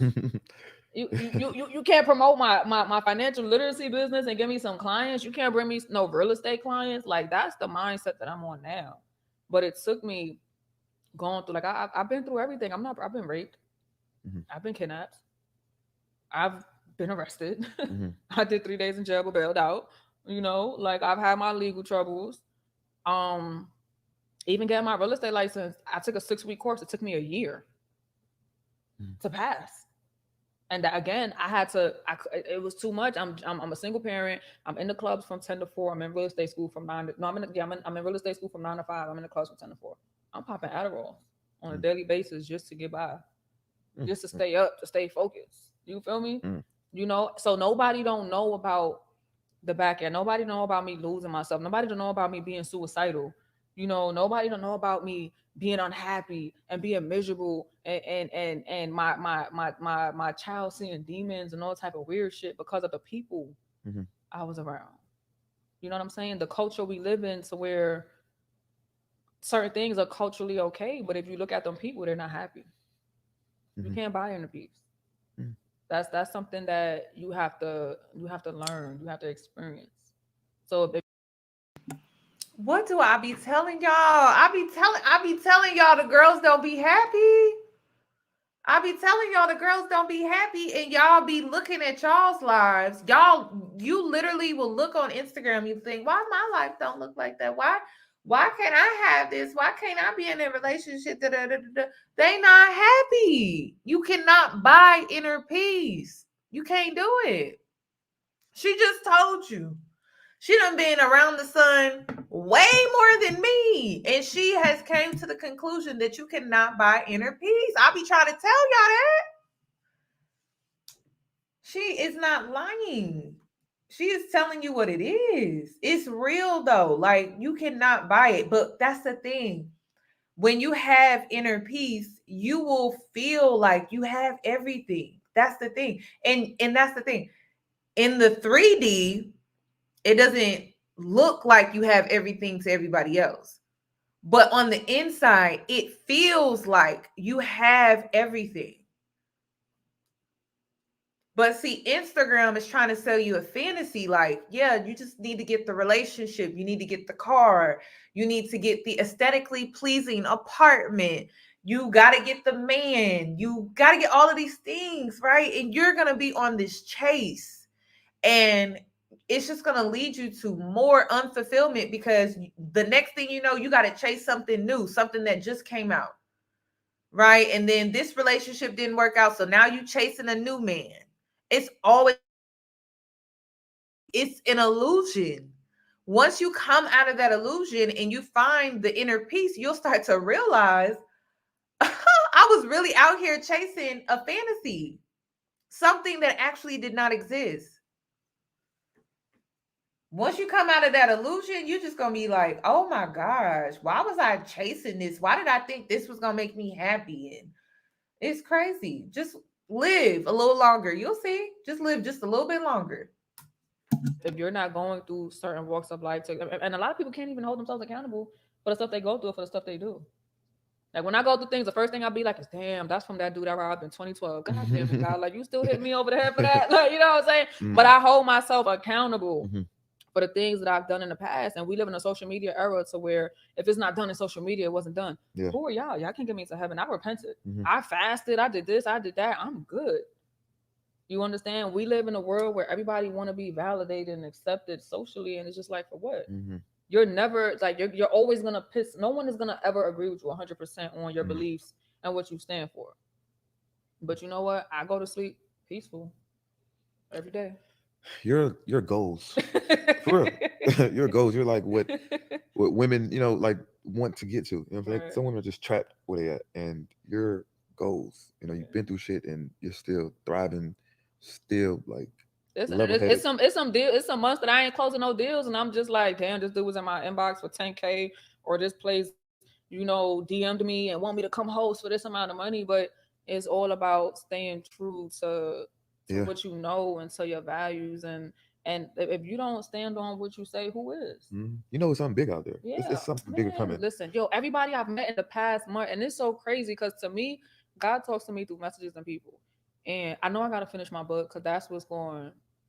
I already got my caption. Like when I touched my first million legally, like I already know, and I know, and it's like when you people have to pay attention to people messages and just things. And I've just had people that I don't even know. I could be in a supermarket shopping, food shopping, and somebody come to me, girl, you gotta finish that book. It's crazy. I'm just like, okay, this some weird, you know, what? And this has like, even a dude that like I'm in the car wash washing my car eating food, and there's a dude that's like in my face, and I'm ready to curse him out. You know, sometimes the old me be sleeping through sometimes, but this particular situation was like, girl, see, you got chill. He was a whole pastor, but he was like regular clothes sitting next to me in my conversation with me and my friend. I'm talking to my friend like, yo, why the hell this dude like all in my mouth? Like, what's going on with him? Another girl come in, she recognized my face. She like, girl, I had hit you about my credit. Like, what's up? Pull up the DMs from 2020. I'm like, dang, girl, you ain't moving that shit. Was like, yeah, well, I'm gonna hit you. He gets my Instagram. He like, yeah, I need credit work too. And I'm like, all right, cool. He hits me a couple days later. This was the third day. He hits me on a Sunday. Like, listen, God told me to be obedient, and I'm hitting you because I'm pre-approved for 1.2 million. I'm looking for a house in Atlanta, and I'm a pastor. And he's like, yo, God is doing amazing things in your life, and I just want to tell you to stay focused. Mind you, I had a bad day that day. Like, I'm thinking about, man, this has been a slow month business-wise. Like I said, I ain't perfect. I still get them thoughts like, maybe, you know, but it's just always somebody, and it'd be a complete stranger. It don't be nobody in my circle. It'd be a stranger that'd be like, girl, stay focused. And the pastor was like, yo, God really got his hands on your life. And he sent me YouTube of him preaching. This unknown pastor, this an industry pastor. Anointed. That's what it looks like. Million. You know the commission on that? Let's toast the commission. Let's toast to that. So I say that to say, you know, I don't know how I do it. I can't write a blueprint for this. I can't tell y'all, listen, do this. Like, what worked for me might not work for you. Yeah. But, you know, you got to know what you want. You got to have goals. You got to stay focused, and you got to have faith. And as long as you have faith and you sharpen your discernment, things are going to start to align itself. I seen a meme on Instagram, and it said, when you ask God to show you a sign, and the girl was on the floor with the pole over her head, and it's like, you still not listening. Like, we got to learn to listen to our conscience, to listen to our gut. Because a lot of times we could save ourselves from a lot of things we go through, you know, and this comes from, even boils down to experiences with people. You know, my relationships, signs everywhere. And I'm just looking at the carnal aspect, like what I'm getting for that moment versus was good for me, and I went through what I went through. But again, it's a learning experience, and that's added to my testimony. Listen, I don't have no bitterness in my heart towards no ex, no nothing. Like, and I've been with women. Like, my story starts from women. So in my book, you're gonna actually see that how I actually had my first daughter was because I was involved with a female. She had a dude. We had a threesome. Boom. I was a whole lesbian raising a baby. Okay, you feel me? And my mother was, her being in church. She was like, "I'm gonna pray this away from you, and you're gonna get married. You're gonna have kids." And I was like, "I would never be with a man." You know what I'm saying? Like, girl, you crazy. And I met my second baby father. We was trapping together and stuff, and that was my pivotal point to leaving women alone and really just dealing with men. And even with that situation, to this day, like, I go through crazy stuff with him, but I got my blessing out of it. 2 kids, even though I've had my kids in the shelter, I could be a bitter baby mother or a bitter female, but at the same time, after my rape, I was told I was never going to have kids. I was told that my cervix wasn't going to be strong enough to hold a baby for the full term of 9 months, and I've carried 2 babies full term, successfully, healthy. So my walk with God has nothing to do with the church, has nothing to do with my mama or what people say. There are things that I went through in my life that I don't know how. How? Like, both my kids, I was dilating at 5 months. You dilate at 10 months. When it's about time to pop that baby out again, I'm dilating at 5 months. And I've had both my babies healthy, vaginal birth, no medication, no epidural, none of that. My second pregnancy, I lose everything. And in 7 months, a guy literally falls out the sky and is holding me down to my daughter's 2 years until I was able to get on my feet. Can't nobody talk to me by the grace of God. Can't explain. I'm pronounced dead after getting my last round of butt shots in 2014. You feel me? And I'm here today to tell my story. So listen, keep pushing, keep grinding, pray for discernment over your circle. All money ain't good money. I had to learn that the hard way. Again, all money is not good money, because guess what? The enemy provides you with rewards and stuff like that too. It's gotta work on that discernment. What's next for Suzette? So I'm writing a book. I feel like everybody want to tell a person what to do. I feel like life is full of choices. A person has to make that choice to want to do better, be better, experience better. So I feel like, women in my shoes need to hear my story. What do I tell y'all? I be telling y'all the same thing. That's why I am big on transparency. I'm not your mama. But if I tell you my experience, then you get to make your own decisions and choices. I be getting on other women's YouTube channels, and they always trying to tell you what to do, how to live your life, how to be. You got to get out here and figure out how to be. You got to get out here and start making decisions for your choice, for yourself, to see how you want to be. You got to make choices for yourself. I'm not here to tell you how to make them choices. I'm not. There's no rules. There are no rules. There are no guidelines. As soon as you start trying to live by rules and guidelines, that's how you're going to get played. And I'm talking to the good girls as well, because you have that mindset of thinking you know it all because you're good. But the world that we live in is bad. And so when you get out here in the real world and you start experiencing and having certain experiences with certain people, you start to realize how you don't know it all. I'm just saying. So there's no rules. There are no rules. You just need to focus and make sure your intentions, I say this all the time, your intentions need to be in the right place. Are you wishing bad on someone? Are you wishing on someone else's downfall? Are you evil eyeing someone? Are you wanting to inflict harm on someone? It's all about intentions. It's not about the path that you choose. It's not about the identity that you choose. It's not about the lifestyle that you choose. It's really about your intentions. That's it. You're not going to be liked. When you are an authentic person, you're not going to be liked by everybody. You're not supposed to be liked by everybody. That's the thing. When people are liked by everybody, they have to fit and mold themselves into something in order to be liked, but they're not being themselves. So it's best that you're yourself. People don't like me.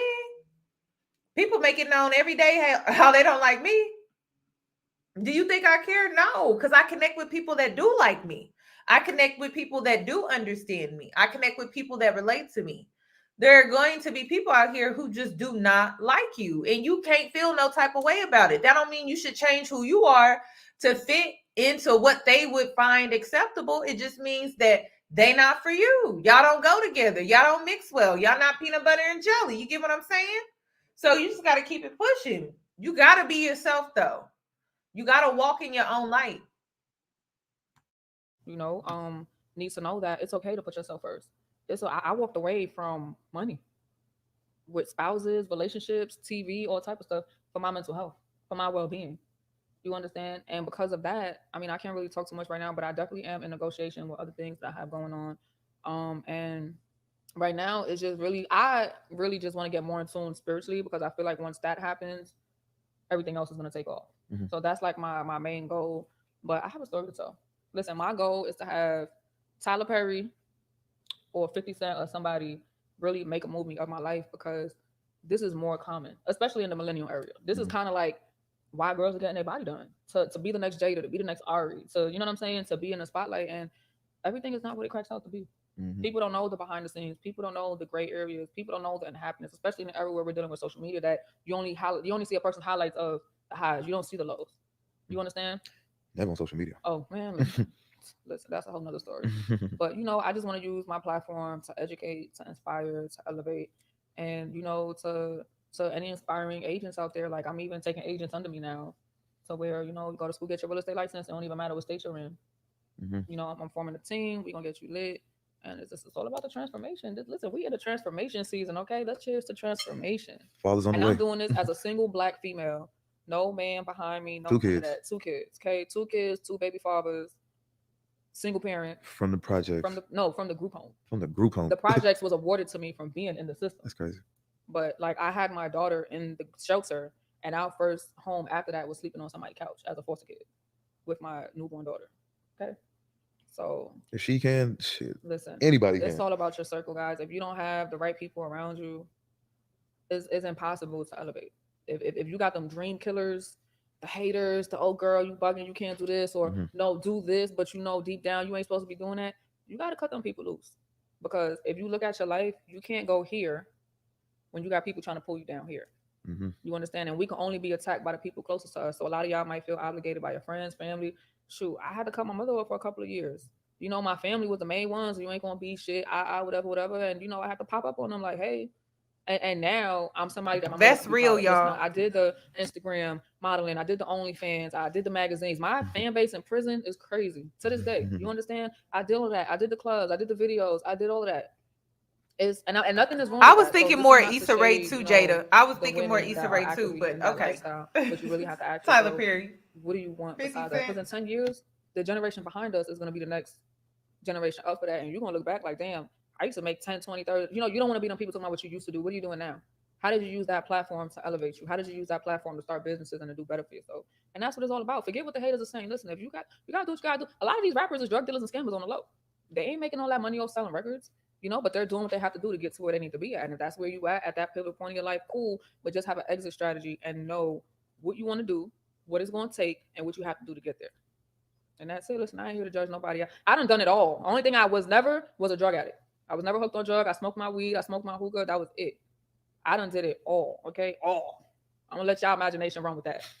Do what you got to do to get to where you got to be, and then don't let nobody tell you, especially somebody with lower vibrations than you, that what you're doing is wrong, or you can't make it to the next level. You can do whatever you want to do to put your mind to it. Let's toast to whatever. Period, man. And we're both on this couch as living testimonies. Like this man that came home, it took him going to prison to even have the thought concept to like, yo, I'm gonna start a podcast and allow people to tell their story. And listen, as God is my witness, we are in what month we in? We're about to be in September this week, September 22, September 2023.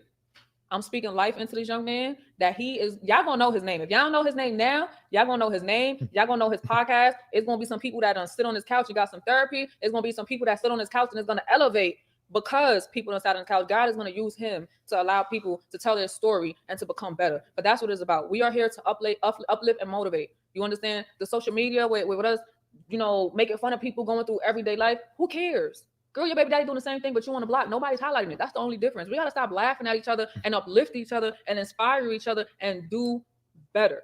You understand? We're here to do better. Mark my words, January 2023, if y'all don't already know his name, y'all going to know his name. And y'all going to be hitting him like, yo, I want to tell my story. Because this is where it starts. So I want to thank you for giving me the platform to speak, to be myself. Oh, damn, I got to catch up. In a non-judgmental zone. And just, speak life and pour life into not only you guys, but into each other. Look, you in a zone right now. I already see it. You like, yo, you thinking. He thinking. This was a special moment. Yeah. This is well needed for a lot of people, and I can already tell like it's gonna touch a lot of women, even men. You know, like looking at you, you don't get all that from you. You know, like you got so much wisdom, so much knowledge, so much passion of like what you've been doing, like, and like this is gonna touch some people. And I appreciate the words you just gave me because that's all true statements. That's gonna come to fruition. Like, that's just confirming what I already believe. Right. So shout out to you. I wish you the best in everything that you got going on. Thank you. This was a dope interview. Maybe one of like the best interviews that I've ever had. So we're gonna end it right here. Thank you guys for watching. Nigga free. Excuse my language. No, fuck nigga free. Shit. Yeah, fuck nigga free. I love you, Shonda. Shout out to Suzette. Shout out to Shonda. Shout out to Shonda because she's the one that set this up. I met her in the halfway house, and she reached out to me. Beautiful lady. Seen her in the halfway house. I wasn't really stunting these women in there, but all the other guys was. You have to throw that in there. But yeah, she reached out to me and set this whole thing up and made sure that it happened. I'll be all over the place, and there's a lot of people ever trying to set up interviews, but she made sure this happened. I'm glad this happened. So shout out to you. Thank you, friend, for being my rock. Maybe I just come sit on the couch. You know what I'm saying? Come introduce yourself, friend. Come on, light skin. This is a very special person to me. So during my transition in life, she back. was one of the people that. Period. I think you're like my only friend. Yeah. That lasted, and it's because we was transitioning together. So I made a conscious decision that if we wasn't trying to elevate, I didn't need you a part of my circle. And to this day, she speaks life into me. She called me like, girl, you need to do this podcast, because X, Y, and Z, this is where we was at. This is what's going on. I think it'll be good for you. And I'm just like, okay, friend, if you think it'll be good for me, like, I'm open to it. And, we met, we spoke, we connected. And, you really did a thing. And I just want to tell you, just as a friend, as a real friend, and this includes you telling me things I don't want to hear. Sometimes we get into a shouting match, like you're always there for me, right or wrong. And I want to tell you, I appreciate you. Thank you. I love you. And I'm excited to see what this next chapter has in store for the both of us. I'm excited for the both of you and me too. Yeah. Because life is great. For all of us, it's going up. Right. And we all know what hard times is and are and is, and Now she has a story too. We're gonna get to that maybe later on in life, but deep. So shout out Shonda. Yeah. Yeah. So stupid. We'll see what it'll be. Thank you guys for tuning in to the Rich and Employed podcast, and we out till next time. We out. I love to see Black people like this. I do. It's healthy. It's healthy. It's inspiring. I don't know. I love content like this. It's real. Oh my gosh. It's so real. That was a really good interview. That was a really, really, really good interview. That was. Dang. I'm inspired. Like, I'm ready to go. I'm ready to level up in some areas after watching this interview. Please give the video a thumbs up. Also, check out the podcast. Check out the YouTube channel, Finesser Only Club.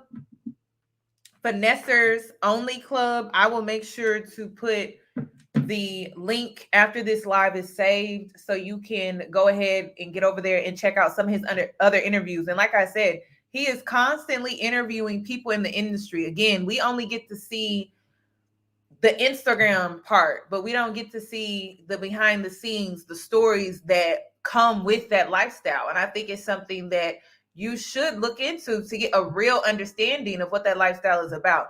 At the end of the day, like I said, I'm not your mama.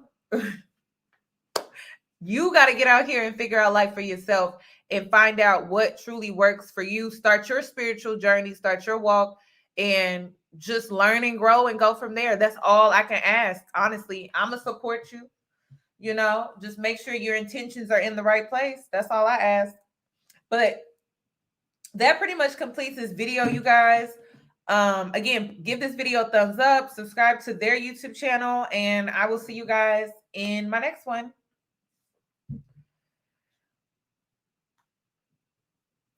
Good night.